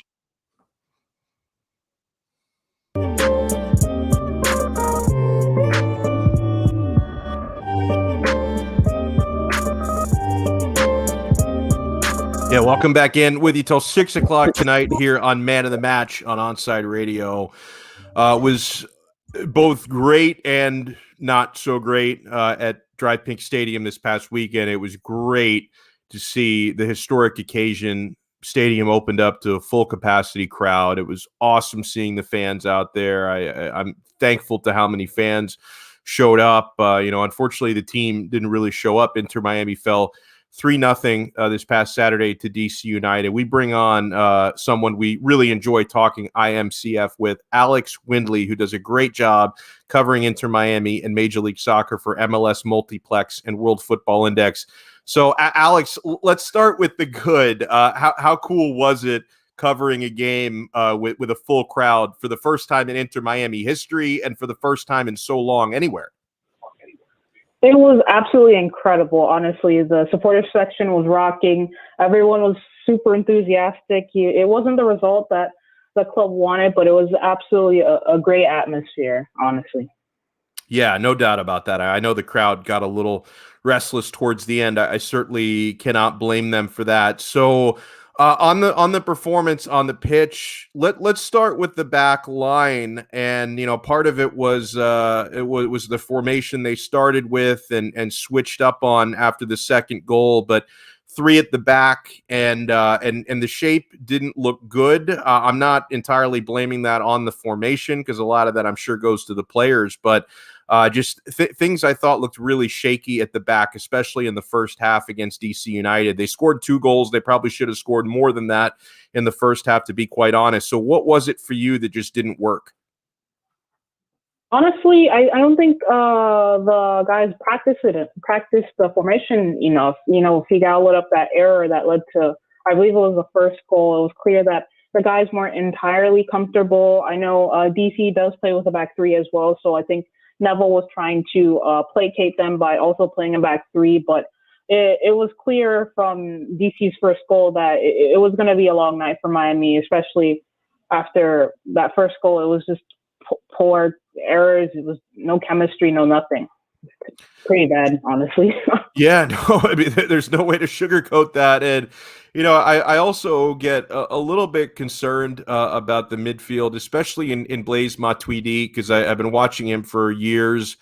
I know what he's capable of, and he is a DP now, so there's really a lot riding on him playing well, and it's just really not been so good this year. So what do you kind of see in that midfield partnership between him and Gregory, and is there anything tactically Phil can do to get a little bit more out of that? Honestly, I do believe that tactically maybe Phil should try out a 4-3-3 a bit. I know Matuidi's a bit old. His legs have gone a bit. Maybe having 2 extra center midfielders next to him where he can make those late runs into the box could help him a little bit. I know Gregory is, an excellent passer of the ball. He's a great anchor. He defends well. He reads the game very well. Maybe starting him alongside maybe Victor Ulloa, maybe Pizarro sits out. We need more of a pure center midfielder in order to get the most out of Matuidi. But yeah, that back three was not working. I do see maybe moving to a 4-3-3, just being Inter Miami's best bet. There's nothing to lose at this point. Just, Phil Neville needs to find a formation that suits this team because, you heard the fans. It got pretty bad the other night. So they're going to need to regroup and try something very quickly. Yeah, and 4-3-3, I believe that was his preferred formation with the England women's national team. So I'm guessing, has he ever talked about why he hasn't used that? Does he just think the personnel that he has here doesn't fit the 4-3-3? Because if I'm not mistaken, that's primarily what he ran at his previous stop. Yeah, for the England's women's national team, he did play a 4-3-3, occasionally a 4-2-3-1. He did say in several pre-game and post-match interviews that he's had to change his non-negotiable style of play to suit the personnel that Inter Miami has. So while Neville's doing the best that he can, it's up to the players to take his direction and put it onto the pitch right now. How important do you think the next, nearly 3 weeks are going to be for this club? And obviously, some of the players may be a little displaced during that time, but I'm sure there are going to be plenty of training sessions and think tank sessions. Like, how important do you think the time between now and June 19th when they play again is going to be for this club to regroup? Huge, absolutely huge. We have 3 weeks off. International break. I know some guys will be gone. Jovan Jones will be gone. Kelvin Leardon with their national teams for, World Cup qualifiers. They need to regroup, and as simple as that. There's plenty of talent on this team to be able to win and win consistently. Right now, there's not enough effort. There's not enough guys following what Neville tactically has set up for them. It's like they don't trust each other on the pitch almost.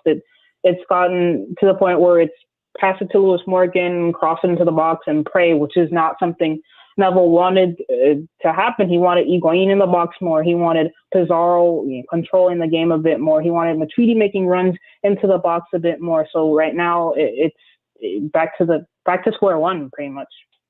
Alex Windley joins us here on Onside Radio, does an awesome job covering Miami for MLSmultiplex.com. Late last week, we finally got the ruling after the Blaise Matuidi investigation, and Major League Soccer actually also determined that Andres Reyes should have been a DP as well. So there were actually 5. So at the end of the day, there was a fine to the club. There was a direct fine to Jorge Mas, the owner of the club, and there was $2.2 million of allocation money taken away. But I said this at the top of the show, Alex, and do you kind of agree that there should be a sense of relief that there was no points deduction? And, how do you feel about the punishment that did come down, and how do you think this is going to affect the club moving forward? I really did think these sanctions were going to be a bit more harsh. Honestly, I thought we were going to have a points deduction. I thought, maybe more, it was going to be a bigger fine. I don't want to say we got off light, but this is definitely something that Inter Miami can deal with. The allocation money does hurt a bit, but South Florida is such a soccer hotbed when it comes to talent, and the Inter Miami Academy has done a really good job finding young prospects. So in the next 2 or 3 years, the allocation money may not hurt as much because we've got great guys coming up through Fort Lauderdale CF and the academy as well. But yeah, the sanctions did hurt. And, Lewis Morgan did say in the post-match conference that it didn't affect the team, but, it was a damper mood, especially from the fans. It was a disappointment, but, the team just needs to, regroup really. Yeah. And in my opinion, I've seen this happen enough times in world football. To me, when you have a situation like this where you see, whether it be sanctions and penalties, and there are obviously a lot of opposing fans and media members who are giving a hard time to the club. Like I really believe that Phil Neville and these players, they need to create a siege mentality. Like I've seen it happen before where, a manager can kind of create this us against the world chip on the shoulder. And I wouldn't mind seeing Inter Miami develop it, because I'm sure, Alex, you see the same things that I see.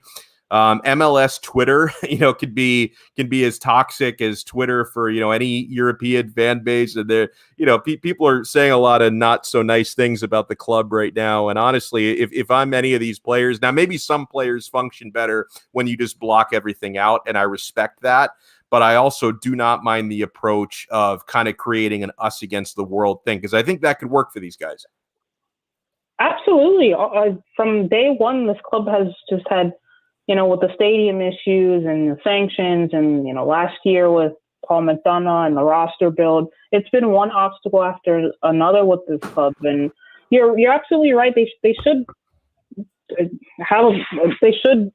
do that. Honestly, I'm at a loss for words, because Miami came into the league with they were trying to be a big club and all this, but right now it's Miami sports tradition to have periods of mediocrity before they get really good. So you see with the Heat, Marlins, Panthers, whatnot. So Inter Miami definitely needs to do that if it helps them get motivated, helps them play better. They need something, really, honestly. Totally agree. I thank you so much for taking some time. You want to make sure you follow Alex on Twitter at AAW_1998 and check out her work. MLS Multiplex, World Football Index, and Lemon City Live as well. Alex, thank you so much for taking the time, and we'll talk to you again soon. Enjoy the little break we get from covering games. Thank you so much. Thank you. Awesome job there by Alex. All right, we'll wrap up the 4 o'clock hour when we come back here on Onside Radio. Hey, The fans support the teams. They buy the jerseys and the tickets, but they never get the respect they deserve on sports radio. OnsideRadio.com changes that with Miami sports music for the fans. It's the show driven by Stephen D, representing Miami sports fans around the world. Tune in every night from 6 to 7 p.m. as Stephen D and fans around the world drive the talk about your favorite South Florida sports team. OnsideRadio.com is dedicated to the Miami sports fan. We'll be right back to the Man of the Match with Alex Donno. You can join us on the Onside Sports Line, 888-441-4623. That's 888-441-4623. Join the Inter Miami family in 2021 by becoming a 2021 season ticket member. Enjoy enhanced access benefits and pricing not available to general fans. Visit intermiamicf.com/tickets for more information.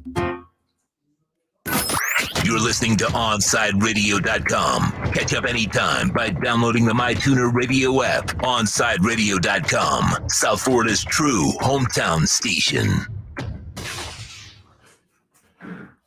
If you missed Onside Zone with Big O, you missed. The 25-year-old was reportedly arrested this past week near Vail, where a sheriff's deputy said he saw Camargo's car speeding and changing lanes erratically, which is always really smart. When you're carrying a lot of drugs, you want to speed, you want to swerve, you want to look like you're drunk and high and all that. You want to cause as much attention. You want to bring as much attention to you when you're carrying a load of drugs. That's just the tip for you, thieves out there, you drug dealers, you criminals. Bring all the attention possible to you while you're committing a crime. It's really, really smart. The Onside Zone with Big O, only on OnsideRadio.com. You're listening to the station with more live and local sports talk than anyone else in South Florida. OnsideRadio.com, broadcasting from South Florida to the world. Can I get a captain? Captain and Ginger? Captain and Ginger! He was a Captain and Ginger! Captain and Ginger! He was a Captain and Ginger! Captain Morgan, official partner of Major League Soccer. Welcome back to the Man of the Match with Alex Donno. You can reach out anytime on the Onside Sports Line, 888-441-4623. That's 888-441-4623.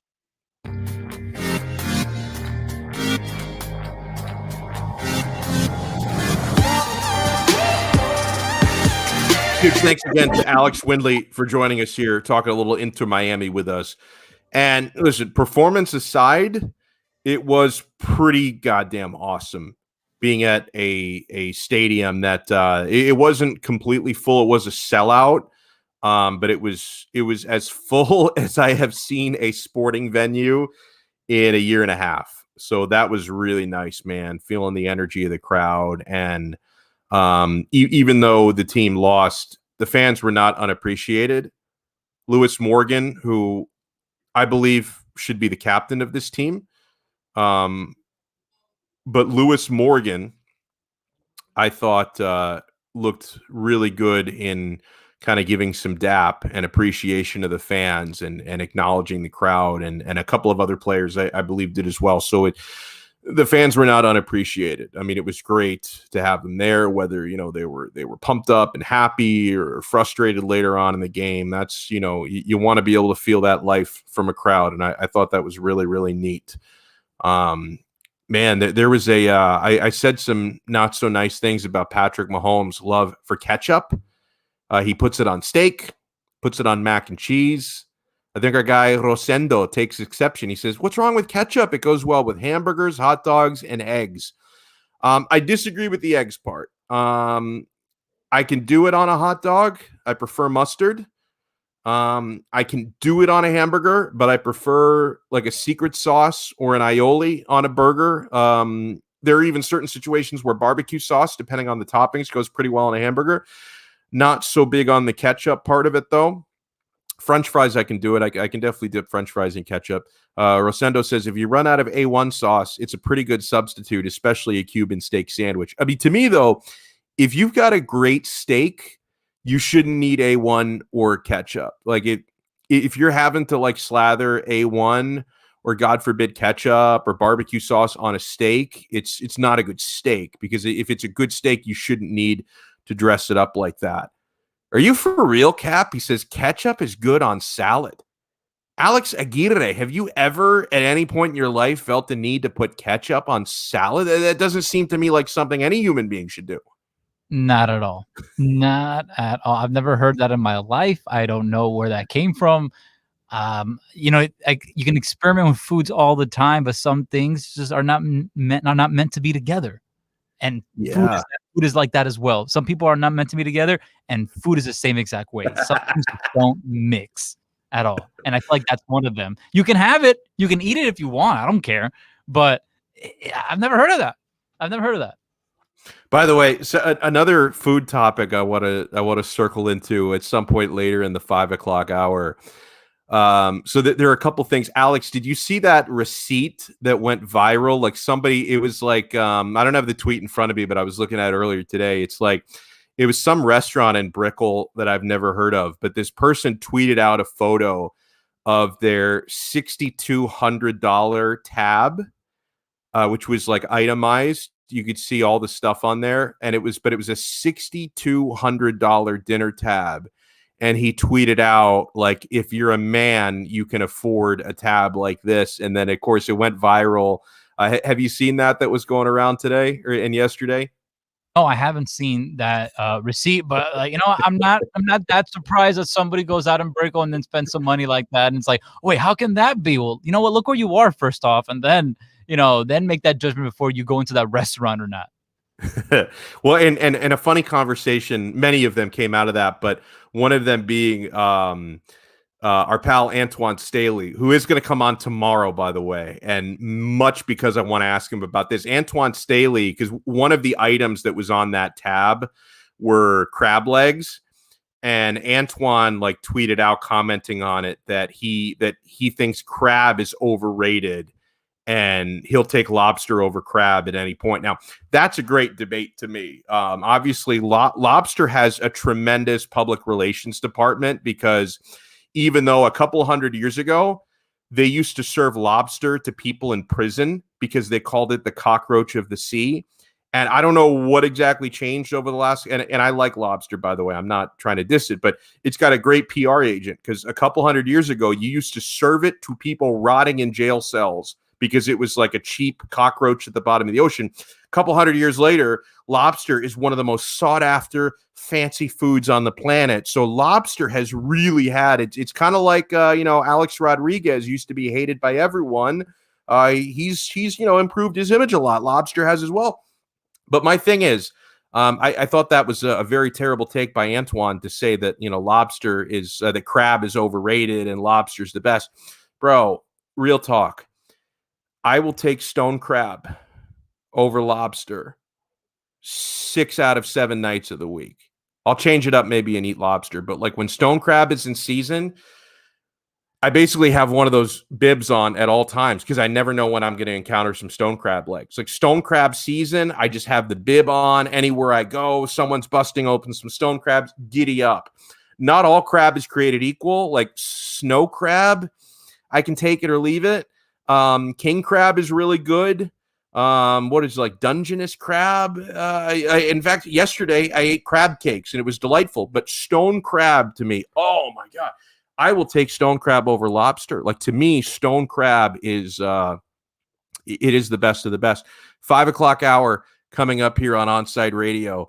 Keep it locked here to Man of the Match. We take you up until 6 o'clock tonight. When we'll hand it off to Stephen D and Miami Sports Music for the fans. I'm going to jump into this when we come back. Every day at Onside Radio, our hosts sit down at the round table to tackle the most important local or national sports headlines. The round table is podcasted daily. Search Onside Radio on all platforms. Subscribe, rate, and review to listen to all kinds of station segments. OnsideRadio.com is the home for South Florida sports. We'll be right back to the Man of the Match with Alex Donno. You can join us on the Onside Sports Line, 888-441-4623. That's 888-441-4623. When you want a perfectly straight smile without braces, you can count on MoodyAssDental.com. A stunning smile is within reach. Learn more about Invisalign. Find out why so many trust the Moody Ass family. Dr. Moody Ass is an inventor and has several patents on innovative surgical instruments that are used around the world. Experience a family environment and trust on a worldwide level. From implants to crowns to a beautiful Invisalign smile. Call 305-821-0231. That's 305-821-0231. Or go to the website at MoodyAssDental.com. You're listening to OnsideRadio.com. Catch up anytime by downloading the Radio.net app. OnsideRadio.com, South Florida's true hometown station. Hey, it's Toast, and no doubt last year hurricane season was one of the craziest we've ever seen. Well, Noah's saying once again, going to be another active season. So you need to call B&T Windows and Doors today and get PGT custom windows and doors installed like I did so that you are fully protected. Listen, there's no better peace of mind than PGT custom windows and doors when you're the cone of death for a Category 5 storm. Call B&T Windows and Doors today to get set up. 954-233-0126. That's 954-233-0126. When you're tired of watching the sun damage your furniture or raise your electric bill, it's time to do what we did here at OnsideRadio.com studio. Call A Shade Above Window Fashions in Davie and Sunrise. A Shade Above Window Fashions has a great selection of blackout shades to choose from. We can almost create a complete blackout for your bedroom or media room. Call them at 954-434-4774. That's 954-434-4774. Love the space you live in. A Shade Above Window Fashion. Miami Dolphins fans can always count on the best coverage at OnsideRadio.com. Every week, keep up with your favorite team as Dolphins writer Omar Kelly joins us with exclusive reports. And when news breaks, catch the EJDConstruction.com Miami Dolphins report on the home for Dolphins fans everywhere, OnsideRadio.com. You're listening to the flagship station of Inter Miami CF, OnsideRadio.com. Follow us on social media at Onside Radio. The viewpoint, statements, or beliefs expressed on the following program by the host, guests, or callers are not necessarily the opinions of Onside Radio ownership, management, sponsors, website, or Inter Miami Marketing, LLC. Welcome back to the Man of the Match with Alex Donno. It's all yours. Just keep it right here. You can reach out anytime on the Onside Sports Line, 888-441-4623. That's 888-441-4623. Yeah, welcome back in. Man of the Match here with Alex Donno. Oh, I'm Alex Donno. And I'm with you guys here for another hour on OnsideRadio.com. We take you up until Miami sports music for the fans with Stephen D, 6 till 7 o'clock. Oh, man, my guy, Tony, 2 times. Say you're not really going to do this, man. He every time I have one of these really confident food takes, he calls me the food fascist. He says, the return of the food fascist. I will sneak a bottle of barbecue sauce to Italy and eat my steak Fiorentina with it. Oh, dude, you can't do that. I mean, the Fiorentina, it's always like very rare, which is one of the reasons why, like, I like my steak basically still mooing for the most part. And a lot of it is because, like, eating it growing up, the Florentine style Fiorentina, where it's like it's barely cooked and you just kind of get used to it. And so anytime like I tweet out the way that I like my steak cooked, you have all these people who are like, "Oh, dude, like it's raw. What are you doing?" I'm like, "Well, I think you overcook yours. You think I undercook mine. Only one of us can be right, and it's me. Like, what's your problem?" And so when you have like a rare steak like that, that's even worse to put ketchup on. I mean, if anyone's going to put ketchup on a steak, it better be like a disgusting overcooked steak, and the ketchup is just like, at that point it's already dead. Like, why not throw some insult to injury, right? But if you have like a perfectly cooked medium rare steak, you can't do it, bro. I'm sure Tony is joking, because Tony he's a cultured individual. He's lived overseas before. He's well traveled. I gotta think he's joking. There's no way this dude is bringing barbecue sauce or ketchup or A1 sauce over to Europe, because you deserve to get deported for that. Let's step into the round table. Unfortunately, the NBA playoffs and the Stanley Cup playoffs have resulted in both of the South Florida teams getting bounced unceremoniously in the first round. Although the Panthers made a fight out of it, the Heat did not. But the roundtable question for today, which team is closer to a title, the Miami Heat or the Florida Panthers? And why does one have the easier path? For me, it's the Florida Panthers, and it's not close, okay?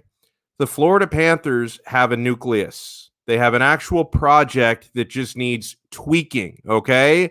They've got one of the best defensemen in the National Hockey League, Aaron Ekblad, who was not healthy down the stretch run of the season. They've got two of the best forwards in the NHL in Barkov and Huberdeau. They've got a number of excellent complementary pieces around those players, from the Verhaeghes and the Frank the Tanks. Alex Wenberg was really massive late in the year on defense, and I believe they have a very promising young goaltender as well now with Spencer Knight. You do have a $10 million a season problem in Sergei Bobrovsky, but I think this team can be so good that even if your goalie is overpaid, I don't think it's going to hold them back that much. Now, maybe monetarily it holds them back a little bit because you could do something with that money under the salary cap. But I don't know if Bobrovsky is going to be like as big of a problem down the road as some people think. He may end up losing his starting net to Spencer Knight. That kind of seems to be the way this is headed. But there's still there's going to be opportunities for him to play. Like, it's just, Spencer Knight is not prime Patrick Waugh. Like, he's not going to be starting 82 games next year. You're going to have back-to-backs. You're going to have some nights when Spencer is maybe, not at his best, and Bobrovsky's going to get a chance to play. I would love to see Bob get a little redemption. I would love to see redemption spelled B-O-B if he can regain some of his 2019 form. Okay, we're stuck with the guy for at least a couple more years based on the contract that we gave him. And even though the contract that Bob got, that was the responsibility of the previous GM, not the current GM. That's one thing, honestly, I don't really blame Dale Talon for. You can blame Dale for a lot of the mess that the Panthers were in for the last decade plus. He was here, I think, for a little bit over a decade, and Dale should have done better and could have done better based on his resume in Chicago. He failed us in many, many facets. I'm not such a revisionist historian that I'm going to blame Dale for outbidding the Rangers and whoever else for Bob, because almost any team in the league would have given him that contract. I mean, unless you're talking about teams like Montreal with Carey Price, who didn't have goaltender issues, but any team looking for a great starting goalie would have done exactly what the Florida Panthers did in locking down Bob into that contract. So I don't blame Talon for that. I blame Bob. I blame Bob for not being better, because any team who was looking for a goalie would have made that same deal to get Bobrovsky there. We made that deal to get him here. I don't blame management. I blame the player for that. But still, despite Bobrovsky, the Panthers still have an incredible nucleus, an incredible plan, a proven head coach, and a general manager who's proving himself day after day after day, Bill Zito. I mean, Bill Zito had a marvelous offseason last year. I believe he can have another marvelous offseason. You put a couple more of those together, this team is well on their way.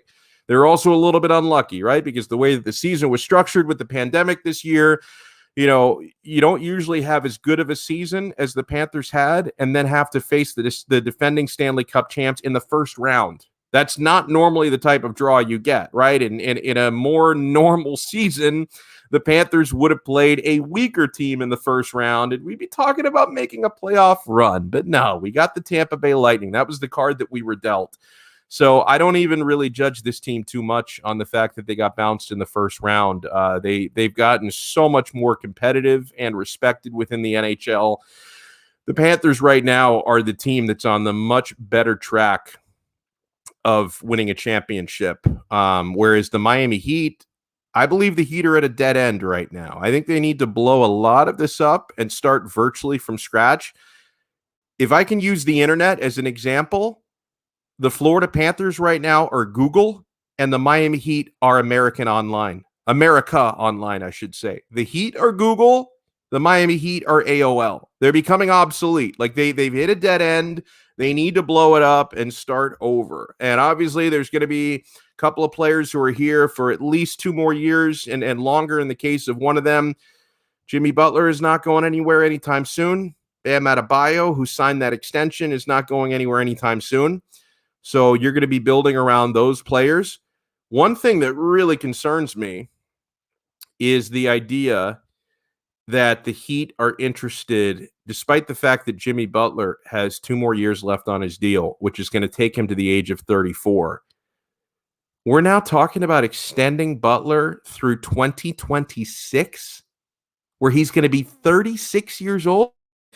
Are we really talking about giving Jimmy another 2-year extension? Like, I love Jimmy, but we've talked about the window before. I mean, one of the reasons why I'm so frustrated with the fact that Pat Riley wasn't more aggressive making trades was I wanted to take advantage of the Jimmy Butler window. I believe he can play at an elite level. He didn't in this playoff series, but I think he can play at an elite level for 2 more years, right? To the end of his current deal, 34 years old. That's when his contract expires. I thought that was the Jimmy Butler window.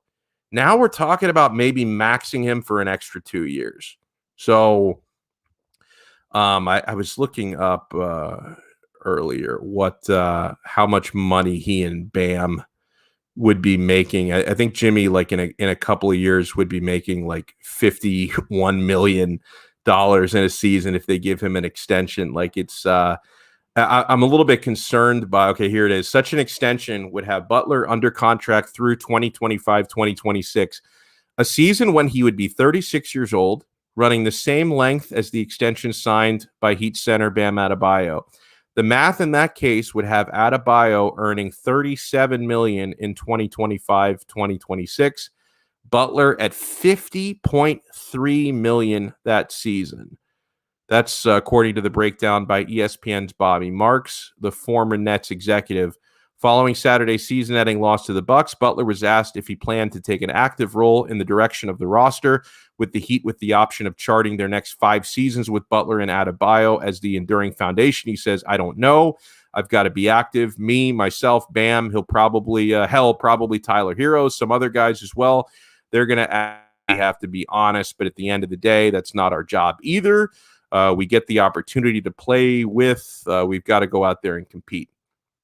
But listen, I find it a little bit puzzling that we're now talking about giving Jimmy Butler an extension through 36 years old when Mickey didn't even want to give Dwayne Wade that respect. I mean, Jimmy is almost at the age that Dwayne Wade was at when Pat and Mickey basically told Wade, we're going to make you a take it or leave it offer. And he left it and he went to Chicago. And so, like, I mean, do they now regret so much how that summer went with Dwayne that they don't want to do it again with Jimmy? But like, you have to be pragmatic as well. You have to think about the future. I got to tell you, the only way that I would want to lock up Jimmy at such a deal through age 36 for him would be if locking him up to that extension basically guaranteed you he can recruit Kawhi Leonard to play with him for the next 4 years in Miami. Like, it's got to be something like that, right? Because, you know, it goes back to that Stephen A. Smith statement. I'm not even going to call it a report because I don't think he was reporting anything. He was speculating. But Stephen A. Smith did say last week not to rule out Kawhi Leonard in Miami because of the relationship Kawhi has with Jimmy. Well, okay, that better come into play here. That if we're going to talk about giving Jimmy Butler another 2 years on his deal, which will have him making $50 million in the season when he turns 36 years old, I'm only locking him into that deal if, you know, he's recruiting Kawhi to come play with him as part of that, man, because, you know, one of my takeaways from the way that this season unceremoniously ended is that Jimmy and Bam are not enough, that you need an elite. You need another elite. That this team, they can't win with that big 2. They've got to have a big 3. So you need to bring another PTP, as Dick Vitale would say, another primetime player to play with these guys. And honestly, when I'm talking about flexibility, when I'm talking about Pat needing to demolish and rebuild this thing, part of that rebuild for me has got to be making maybe a tough decision here about Jimmy Butler. So, to kind of put a bow on this roundtable discussion, I obviously I've been at this too long to completely rule out the Heat for anything because, Riley, since he came aboard in 1995, has pulled out some miracles and he's built some amazing teams. So you can never sleep on the Heat. But if I just go by the way the rosters look right now, the players under contract, the outlooks, the Florida Panthers are closer to a championship. The Florida Panthers right now are closer to winning a title than the Miami Heat. And I don't think it's close at all, okay? The Florida Panthers are going in the right direction. The Miami Heat have hit a dead end, and we have to take a couple steps backwards, I believe, before we can take a step forward. 844-416-8123. That's 844-416-8123. Marla writes in, well done steak, but not burned, and with ketchup added to each bite is so delicious. Oh, it's so not. Oh, man. Enjoy the freedom we have in this country, my friends, because I'm pretty sure ketchup on steak in some other countries would get you locked up. God bless America. God bless America. Hey, start your morning every day at 8 a.m. with Toasted Sports. Toast covers all the local sports while providing some great Miami Hurricanes insight. So download, subscribe, rate, and review the podcast Toasted Sports, 8 to 10 a.m. only at OnSideRadio.com. This is the story of a very special woman. In a matter of seconds, she turned herself into a great mathematician or an entrepreneur. Her knowledge was limitless and still is. She could also make monsters disappear, especially those that lurked in the shadows under the bed. Once, this woman put back together a teenage girl's broken heart, which had been shattered in 1,000 pieces, just by giving her a bear hug. She masqueraded as a regular person at work, but as a superhero at home. Everyone knows her as Gabriella. I still call her Mom. Your hero needs you now, and AARP is here to help. Find the care guides you need to help, complete with tips and resources at aarp.org/caregiving. A public service announcement brought to you by AARP and the Ad Council.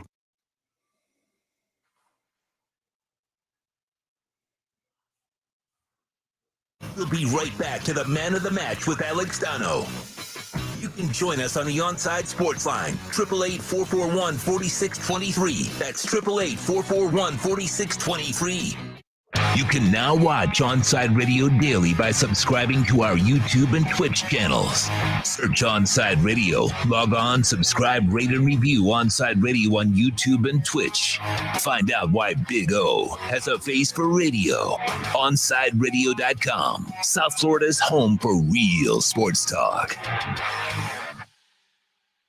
If you're looking for a change from the everyday restaurant, then you need to get to Checkers Old Munchin German Restaurant in Pompano Beach. Brats, Wiener Schnitzel, homemade potato pancakes, pretzels with mustard, and lots of German beer. Take their famous Boot Tour Challenge, and there's now outdoor seating available in their new beer garden with live music. Follow them on Facebook and Instagram at Checkers Old Munchin Restaurant or call them for reservations or pickup at 954-785-7565.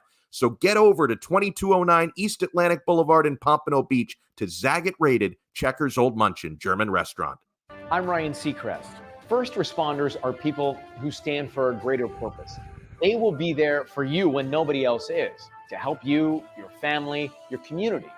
This is their selfless promise. This is their sworn duty to protect, to serve, to help. They put themselves in harm's way for us. They come to the rescue at times when we need them most. First responders are making enormous personal sacrifices to keep showing up for us and fighting the good fight. Nearly 70% of all firefighters are volunteers. That means when they get injured or quarantined, they may not have a way to pay their rent or keep their family safe and fed.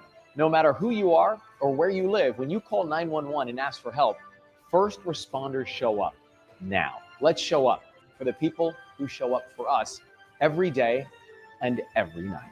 Go to firstrcf.org and make a difference today.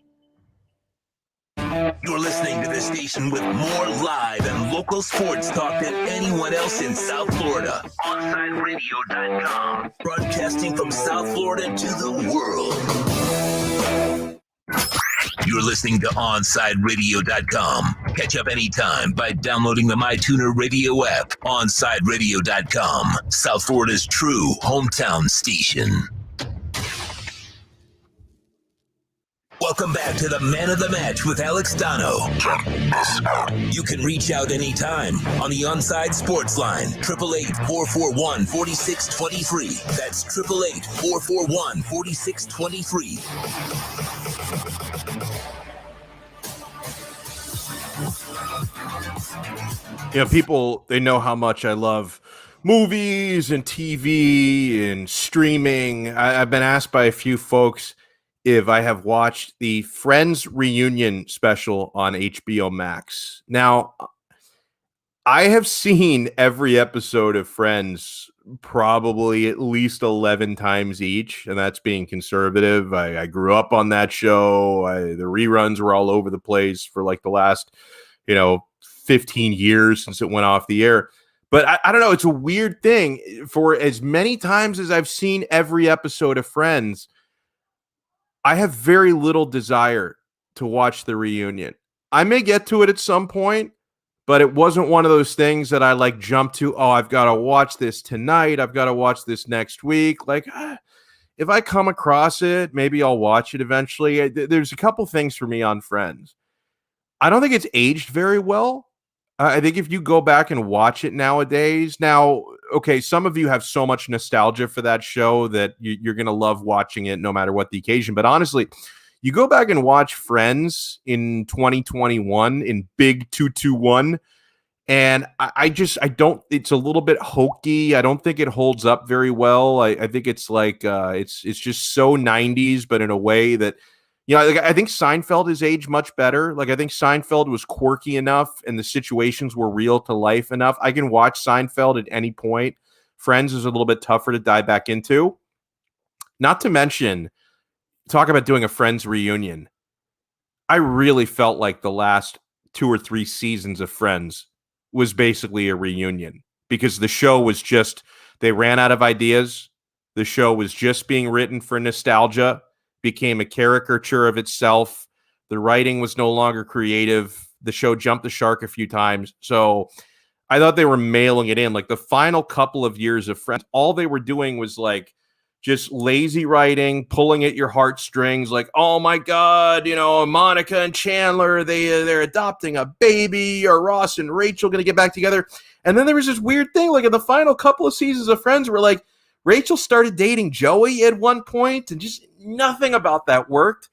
I thought the episode where like that whole thing about Rachel's boss wanting to buy her baby was like so unfunny.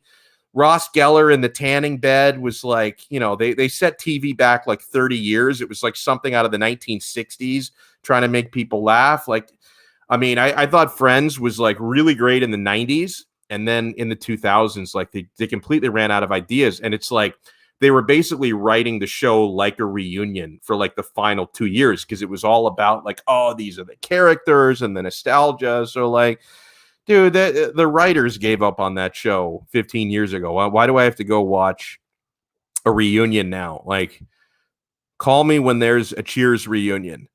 Call me when there's an Arrested Development reunion. Although, like, I think they're kind of still making that. God, they've really botched that. Arrested Development.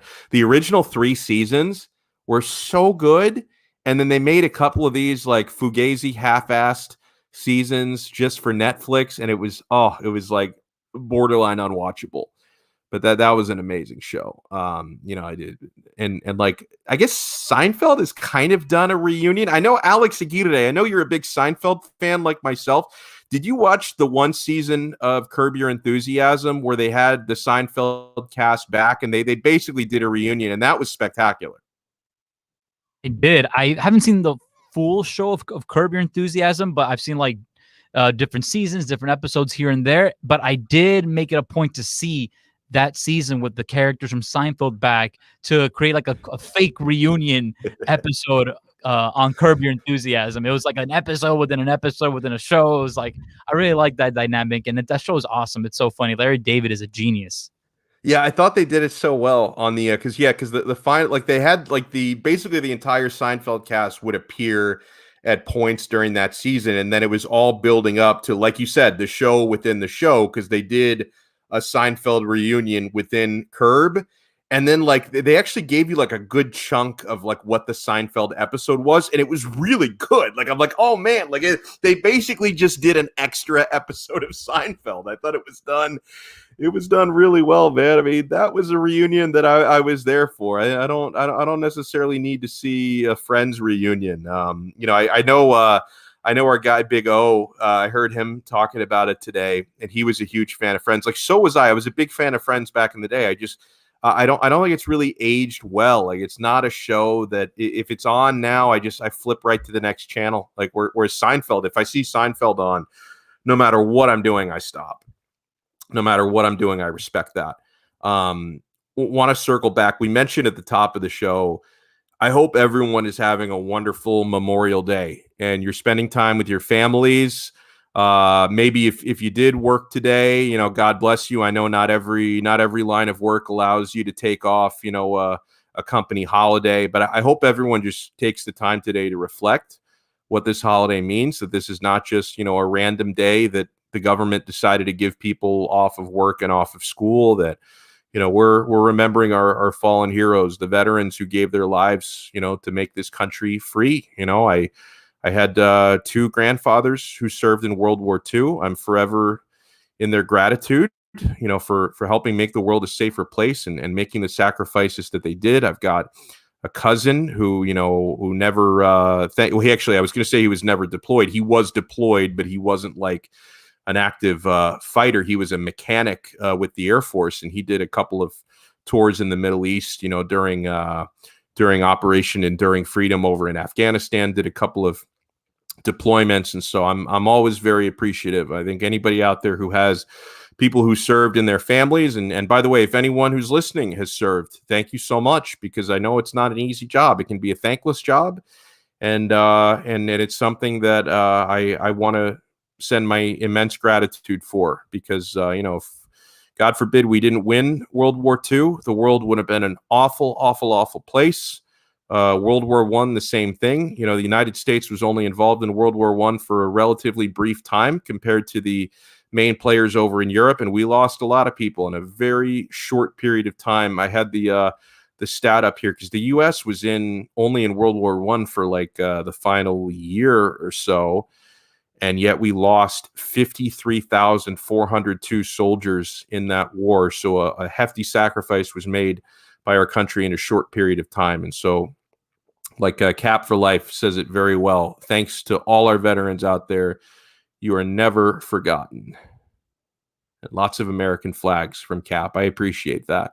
And one of the things that gets kind of annoying these days is when like people now try to associate the American flag with like one political party. Like, bro, we're all Americans. Like, whether you're a Democrat or Republican, or if you're a libertarian like me that doesn't really care for either of those two sides, we're all Americans, and we should all want what's best for this country. And I don't see why, like, when somebody has an American flag displayed in their front yard, or on their home, that you make like a certain judgment about what that person believes in. Like, it's crazy. I don't know why people are trying to demonize the flag of our country. It should be something that we celebrate, no matter what your political beliefs are. That should be something that we celebrate, and we all strive to make America a better place. Like that should be all something that we unite on.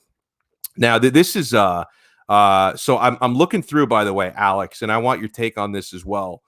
So I think one of the ways that people can observe Memorial Day is maybe streaming a classic war movie, because there are some incredible films that have been made in Hollywood about various wars. And I'm looking at a list right now of the 15 best Memorial Day 2021 movies to watch on Netflix. So these are all movies that are streamed. If you log into Netflix right now, these are all available for streaming tonight.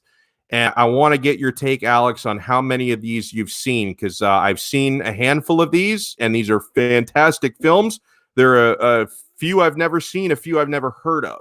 Now, number one on their list, and rightfully so, is Saving Private Ryan. Incredible film. And I got to tell you, if you haven't seen Saving Private Ryan, I don't know what's taking you this long. And if you do watch it, I think, you're going to have even more of an appreciation for what American soldiers had to go through during World War II, especially the opening sequence on the Normandy invasion, which is really intense, can be a little bit tough to watch, and incredibly well done. Have you seen, Alex, 1998's Saving Private Ryan? Absolutely. I've seen it numerous times. I actually saw it on Memorial Day weekend in theaters a couple of years ago for, I forgot the year anniversary of D-Day. I think it was 75 or 70 years, something like that. It was an anniversary of D-Day. So for the Memorial Day weekend, I remember I was in Gainesville and I was in school at the time. I went to the theaters with a couple of buddies of mine because for one day they were going to show that movie, and we went to go see it. So I think it was like 2 or 3 years ago to the day. That's cool. Like I saw it. I did see it when it came out. Like I was only like 14 years old when it came out. I saw it in theaters with my parents. They made a point to take me to the movie because they heard how powerful it was, and I'm glad they took me to see it. I've seen it a couple times on television since then. But yeah, I was experiencing it in theaters was great. And if it ever does like come back, like you said, for like another Memorial Day run or something in the future, I'd love to catch that in theaters. Number two on the list, I've actually never heard of this. I don't know if it's just me. It's a movie called Danger Close, which is a true story about the Battle of Long Tan in Vietnam. You ever heard of that film, Alex? Danger Close? Nope, never heard of it. Same here. I don't know. I got to find out. They don't say what year it was made. So if it was made like, I guess it can't be older than like the late 60s if it was about Vietnam. But if it was made like in like 1970, I don't know how much it would hold up today. But I'd look into that. Number three, this is an excellent movie, Fury, with Brad Pitt. That was great. I'm guessing you've seen that one, Alex, or at least heard of it. No, I've seen it a couple times too. Yeah, great movie. Now here's another one. Obviously I've heard of the lead actor. Chris Hemsworth is in a movie called 12 Strong. I've never seen that. They say following the 9/11 attacks, Captain Mitch Nelson takes the U.S. Special Forces on a dangerous mission in Afghanistan. The soldiers create an alliance and plan to take down the Taliban and its Al-Qaeda allies. Never seen that one. Sandcastle is number 5 on their list. I've not seen that either. I think I've heard of that. That was about the Iraq War. Oh, Defiance with Daniel Craig. I've never seen that one. That was another World War II movie in Nazi-occupied Eastern Europe, where 3 Bielski brothers go to the Belarusian forest to escape with many other Jews in order to survive. I have not seen that, but I have heard of it. Lone Survivor with Mark Wahlberg, yes. Unbroken. Oh, have I seen Unbroken? Was that with Oh yes, I have seen that. That was that was a really intense movie. I think that was the one that Angelina Jolie directed about the U.S. Olympic track record holder who his plane crashed in the Second World War, and he was in a POW camp with the Japanese. And dude, like the Japanese, I was listening to a really long months back. I was listening to a really long podcast series about the Pacific theater of the war on the Hardcore History podcast, which is really well done. And dude, like, obviously, the Germans were like the ones that get most of the World War II headlines, but man, dude, the Japanese armies and the POW camps, they were brutal. I mean, they were really, really I'll just say this. They didn't allow many prisoners to come out alive in those POW camps. Like that was obviously Europe was not a walk in the park, and unspeakable things happen over there, but Japan was no picnic either. And that, I thought that movie Unbroken was really well done. 9th on their list is Father, Soldier, Son. I've never seen that. Number 10. I have seen this, Glory, with Denzel Washington and Morgan Freeman. Forbidden Ground is number 11. This is about World War I. Like I kind of I like watching World War I movies sometimes because I don't think there's enough movies made about. It's kind of like the when it comes to film, that's kind of the forgotten war. Overlord is number 12. The Hurt Locker, which is excellent, is number 13. Number 14 is The Siege of Jadotville, if I'm saying that. That's during the Cold War. And number 15 is Ghosts of War, which was just made last year, 2020. I've never seen that one. It follows 5 American soldiers assigned to hold a French chateau near the end of World War II after encountering a supernatural enemy, which frightens them far more than anything they have been met with on the battlefield. Things turn freaky. So I've not seen that one, but those are some good movies to think about. All those are streaming on Netflix tonight if you guys want to check some of those out. Cap for Life says, have not seen Fury. Got to check it out. That's great.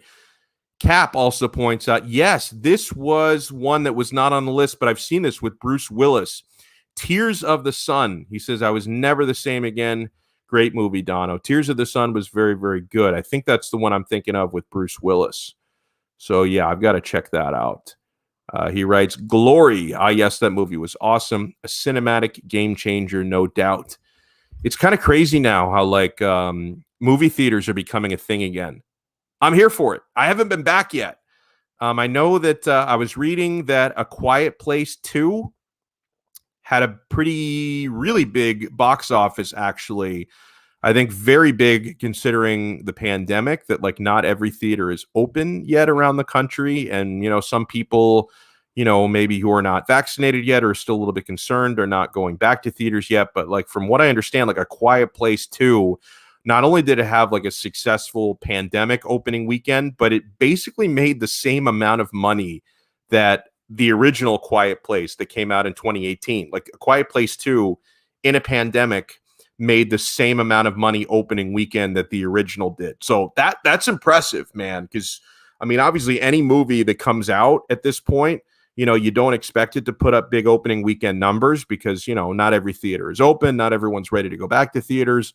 So that's pretty cool. And also, like, I kind of reached this thing where I do want to go back to theaters, Alex, but are you kind of like me where I've been a little bit spoiled how over the past year, anytime something new comes out, they usually do the thing where it's streaming on the same weekend that it opens up in theaters. And like, I don't know, there's something kind of nice about that to say that like, yeah, I could go to the theater or I could watch this movie on HBO Max right now and just sit on my ass at home. Like that's not so bad. So I've kind of gotten used to, and I'm sure they're going to take this away from us pretty soon, that they're not going to be doing like the simultaneous streaming, but I've kind of gotten used to watching movies streaming instead of going to the theaters.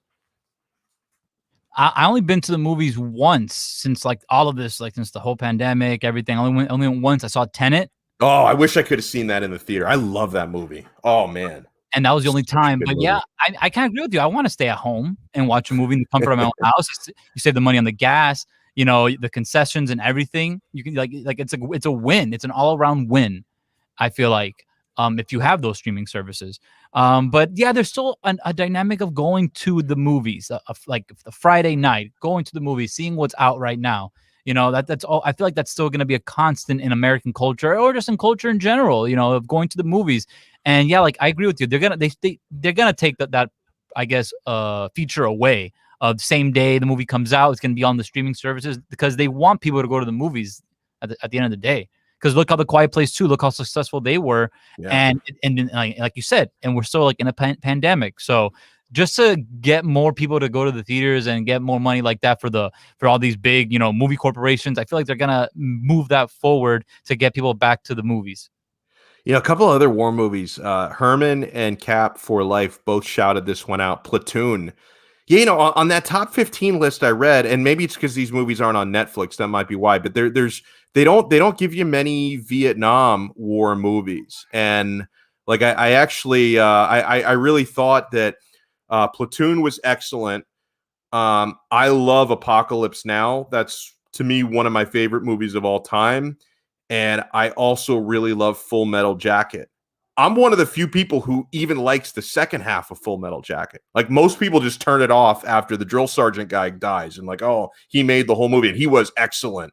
Like you don't really have a movie without that dude. He was so good. But then even the second half of the movie, I kind of liked it with Full Metal Jacket as well. So yeah, some of these Vietnam movies, I enjoyed those too. 844-416-8123 is how you get in. 844-416-8123 on the text line, or make sure you're streaming us live on YouTube.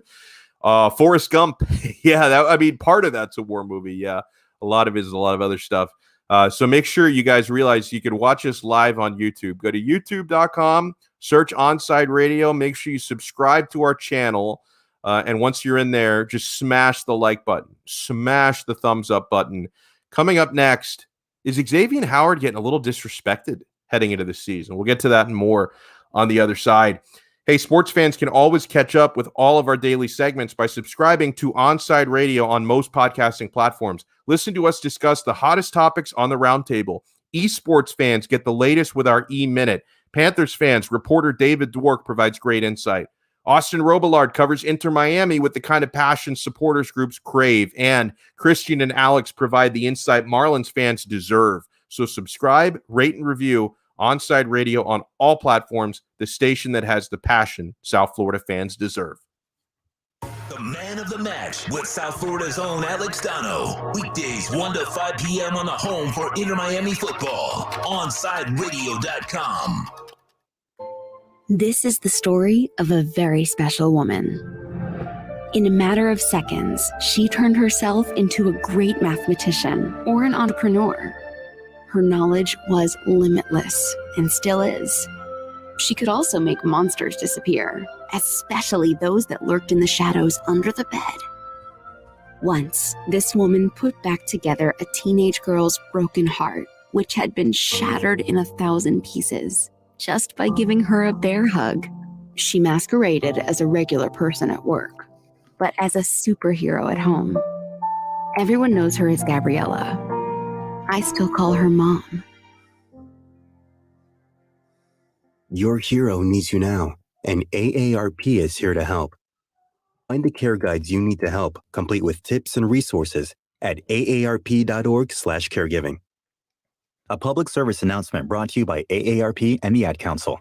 Hey, hon, what you doing with your phone? Taking pictures? No, I'm asking it questions. Like what? Hey, Bobo, do flowers have best friends? I'm sorry. I'm afraid I don't know that. Hey, follow me. I want to show you something. Look, flowers do have best friends.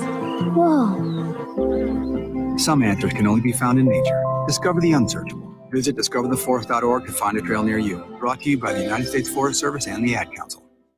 If you missed Onside Zone with Big O, you missed.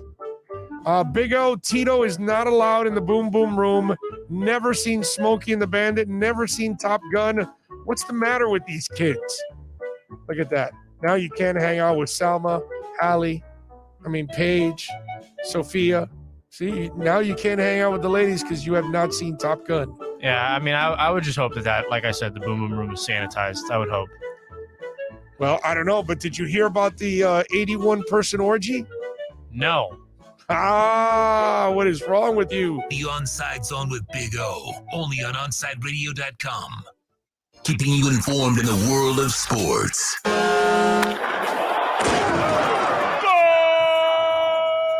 With an OnsideRadio.com sports update. Wishing everyone listening to Onside Radio a happy Memorial Day. Remember what this day is about, remembering and honoring those that gave the ultimate sacrifice so we can enjoy our freedoms today. And unfortunately, it wasn't a fun Memorial Day weekend for the South Florida sports, as Miami Heat were eliminated from the NBA playoffs on Saturday after a 120-103 loss to the Milwaukee Bucks. Inter Miami CF lost 3-0 in front of a full-capacity crowd here at Dry Pink Stadium on Saturday night. They are off until June 19th, where they will travel to play DC United. The Marlins game was postponed yesterday in Boston. They are off today and will head to take on the Toronto Blue Jays in Buffalo in their temporary home field. You're listening to the only locally owned South Florida sports talk station. Coming up, it's more of Man of the Match with Alex Donno right here at OnsideRadio.com. You're listening to the only sports station in South Florida that likes to take your calls. 888-441-4623. Connect with a South Florida sports fan because we are South Florida, locally owned and operated. 888-441-4623. OnsideRadio.com, South Florida's home for real sports talk. When you're tired of watching the sun damage your furniture or raise your electric bill, it's time to do what we did here at OnSideRadio.com studio. Call A Shade Above Window Fashions in Davie and Sunrise. A Shade Above Window Fashions has a great selection of blackout shades to choose from. We can almost create a complete blackout for your bedroom or media room. Call them at 954-434-4774. That's 954-434-4774. Love the space you live in. A Shade Above Window Fashion. Look out, world, we're getting strong. The future's here and we belong. She can STEM, she can do more. Like build a rocket and watch it soar. Clean the oceans and make the world a better place. Oh, she can STEM, so can you. Find a cure, invent something new. There's no challenge in the world that she can't face. She can STEM. Learn more at She Can STEM. A message brought to you by the Ad Council. You're listening to OnSideRadio.com. Catch up anytime by downloading the MyTuner Radio app. OnSideRadio.com, South Florida's true hometown station. Welcome back to the Man of the Match with Alex Donno. You can reach out anytime on the Onside Sports Line, 888-441-4623. That's 888-441-4623.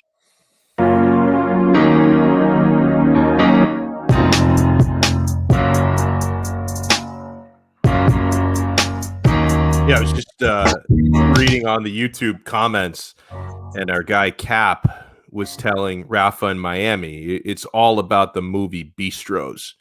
And, I got to tell you, actually, the last time I saw a movie in theaters, and it was even a few months before the pandemic shut everything down, the last movie I saw in theaters, I saw it at the Cine Bistro, and I saw the most recent Star Wars movie. As crap of a movie as it was, at least with a Star Wars movie, if they're not making good movies anymore, at least see it in theaters where like the explosions and stuff look kind of impressive. Because I realized how deceiving that is. And I'm a huge old school Star Wars fan. Original trilogy, OG, all about it. Okay. The prequels were bad, but watchable in some cases. I like Clone Wars. And I like Mandalorian and some of the other stuff that they're doing. So it's not all terrible. But, dude, I can remember when I saw the first one of the new trilogy, right? What was it called? The Force Awakens. I saw it in theaters, and I'm like, okay, I'm kind of digging this. And then a few months later, I'm watching it, like, after, like, the Blu-ray release, and I'm watching it home on TV. I'm like, this is dog shit. Like I'm like watching it on the smaller screen, and I'm like, wow, in theaters, this movie was pretty neat because of the flying and the explosions up. But like, man, there's like no script, like there's nothing happening. But in any case, even like, I don't know how good of a movie The Last Jedi actually was, but that was the last movie I saw in theaters, and I saw it at the Cine Bistro. I've eaten fancy food that I'm probably overpaying for, but it was awesome. I'm drinking cocktails, and it was a good time, man. And they have those really wide reclining leather seats. So that was a good time back in those days, man. And yeah, it is all about the movie theater bistros. I mentioned, I think our guy Xavier Howard might be getting a little bit underrated and underappreciated. I mean, he had an incredible season for a cornerback last year. Shut down last season. He finished third in Defensive Player of the Year voting, and I thought he should have finished higher than that. But he's getting no respect heading into 2021. I was reading a piece Kyle Krabs wrote about this at Dolphins Wire. Howard is currently listed at plus 5,000 odds for Defensive Player of the Year, which is a long shot. If you bet $100 on X and he wins, so maybe you should lock this in. I mean, you put a few bucks on. If you bet $100 on him and he wins it, you win 5,000. You bet $10, you win 500. You could do worse. So here are the other players that are close to him in odds. Jadeveon Clowney is also plus 5,000. Vita Vea plus 5,000. JJ Watt plus 3,500. So he's actually got better odds. Danielle Hunter plus 3,500. So I don't think X is getting a whole lot of respect, man. I don't. And on an unrelated note, I was reading this piece this morning from CBSSports.com, supposedly the latest on Aaron Rodgers. There's not a whole lot happening with Rodgers, but it's worth noting that the Packers, if they were ever going to trade him, it's going to happen tomorrow or later. It's going to be post June 1st because if they had traded him before June 1st, they would have been left with a dead salary cap hit of more than $38 million. But if they trade him after June 1st, which is tomorrow, they free up $16 million, and it's a far less of a dead cap hit if they trade him after tomorrow. But all the NFL insiders are saying Green Bay are steadfast. They don't want to trade him. Ooh, I got my guy. I just looked at the screen again. Steven Daniels. What's up, Steve? What's up, man? How you doing? I'm good, man. I figured I'd drop in on you. Actually, the producer let me in. So I wanted to talk about the movie stuff, man. You had me all hyped up hearing about the movies. Well, hold on. Well, why don't we let's take a little tease because I don't want to completely ruin the format. Let's come back for the official crosstalk, and I'll ask you about the movie thing. All right? Sounds good, bro. I've already dismantled the format enough for today. I don't need to. I don't need to put my guy Alex into a coma over there dealing with me going late to every break. Hey, Onside Radio enters Kai's Corner with Kai Chen Chisholm every day from 10 a.m. to noon. Join Kai as he discusses the biggest stories in South Florida sports. Tune in every day, 10 a.m. to noon for Kai's Corner on the home for South Florida Sports Talk, OnsideRadio.com. The man of the match with South Florida's own Alex Donno. Weekdays 1 to 5 p.m. on the home for Inter Miami football. OnsideRadio.com. Look out, world, we're getting strong. The future's here and we belong. She can step, she can do more. Like build a rocket and watch it soar. Clean the oceans and make the world a better place. Oh, she can step, so can you. Find a cure, invent something new. There's no challenge in the world that she can't face. She can STEM. Learn more at She Can STEM. A message brought to you by the Ad Council. When you're looking for curtains and blinds to create a space of your own, look no further than Vandalux. Vandalux can tailor your space to your needs. Create the atmosphere and ambiance you desire. We invite you to discover it at Vandalux.com. Explore our new solar control systems, range of sustainable fabrics, and energy-efficient solutions that can improve your well-being and quality of life. Witness Vandalux Beauty. Go to Vandalux.com or follow them on Instagram at Vandalux_official. For a personal experience, A Shade Above Window Fashions in Davie and Sunrise is an official Vandalux partner. Ashiro's work is never done. You care for the house, the kids, and our future. We're so grateful for all you do. Now it's time to care for yourself and save a little more for retirement.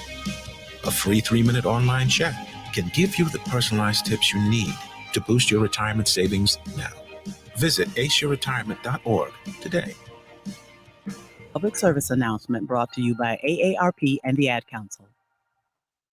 Parents, we know we can't protect our kids from everything. Eventually, they're going to bump their heads or scrape their knees.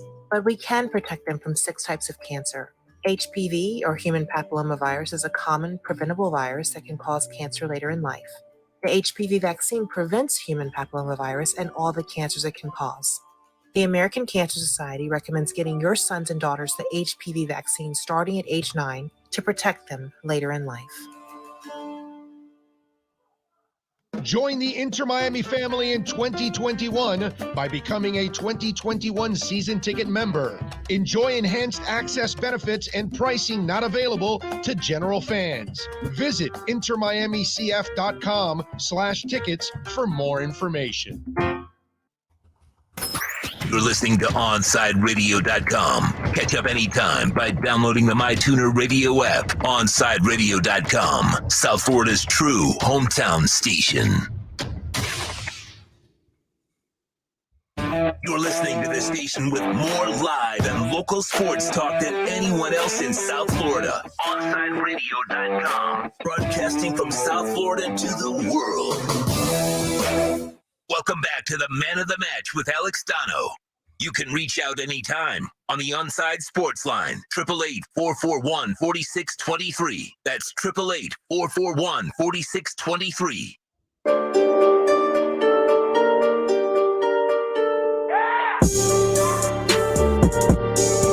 We got our guy, Stephen D. from Miami Sports Music for the Fans. I'm going to be hanging around with him for the first segment of his show, by the way, coming up at 6, so that's going to be a lot of fun. So, Stephen, I know I got your attention during the movie talk. Anything you wanted to add in there?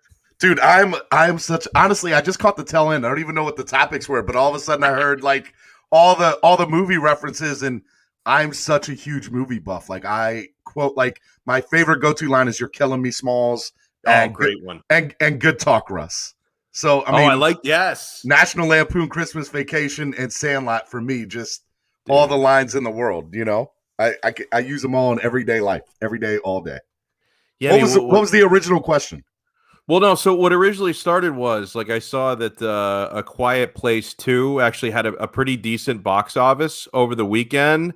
So like people are getting back into theaters now. That's becoming a thing again. Like I'm so like I love movie theaters. I'm so out of the routine because I haven't even seen a movie in theaters since a few months At least a year and a half.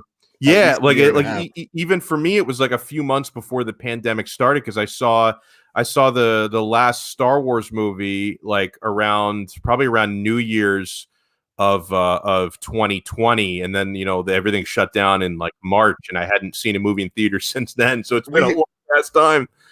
We had one of the big name movie theaters here, and I pay the monthly fee, and I would go see like 3 movies a month. I mean, I am like a movie fanatic. Like all the Marvel stuff that came out, I'm excited to see this new Jason Statham movie that just came out that looks really good. Wrath of Man, that looks amazing. And I'm all about like HBO Max and all that kind of stuff now too. So like, believe it or not, I'm actually super stoked to see In the Heights because I can admit I love musicals. So it's a musical? I don't even know what that is. So In the Heights is a movie that's directed by Lin-Manuel Miranda. Oh yeah, and it was the play that he won the Tony Award before Hamilton, and so it's coming out in a movie form, not like the one on Disney Plus, like a legit movie form. Nice. And the guy who played his son and also John Lawrence in Hamilton is the main character in it, and I mean it's going to be good. It's going to be really good. Oh, cool. It's funny. Like I don't, depending on the context, I don't mind a musical sometimes, but I tried to watch Hamilton on Disney Plus, and I've never seen the actual stage performance. I'm sure I would like that better. I had trouble watching a stage performance on TV. Like I couldn't get into it. My 5 and 7-year-old know every word to every really of that. Dude, I love that show. My wife and I have literally look. I'm a nerd when it comes to stuff like that. So it's my guilty pleasure, I guess is a way to put it, right? Oh man! So what do you have in store? And I'm going to be with you for the first segment. Honestly, man, it's going to be a fan-oriented show. The person I was going to have come on, we're gonna set for later on in the week. And so, look, this is all about the fans. So whatever you guys want to talk about today, I want to talk about. What I'd really there's 2 things I want to talk personally about with you, we can do one of the 2 because we're only going to have like that first segment, and it's either Major League Baseball and their horrible way of marketing. Or UFC, and I'll let you pick which one because I'm about both. I'll probably go with the UFC then if it's my choice. Or it's your choice. So then we're talking UFC that first segment. I freaking love it. All right, so that's coming up. Miami sports music for the fans. I'm going to stick around with Steven for about the first 15 minutes. Keep it locked right here. The only locally owned sports station in South Florida. We are OnSideRadio.com. People do some pretty cool things in their 40s and 50s. Why should saving for retirement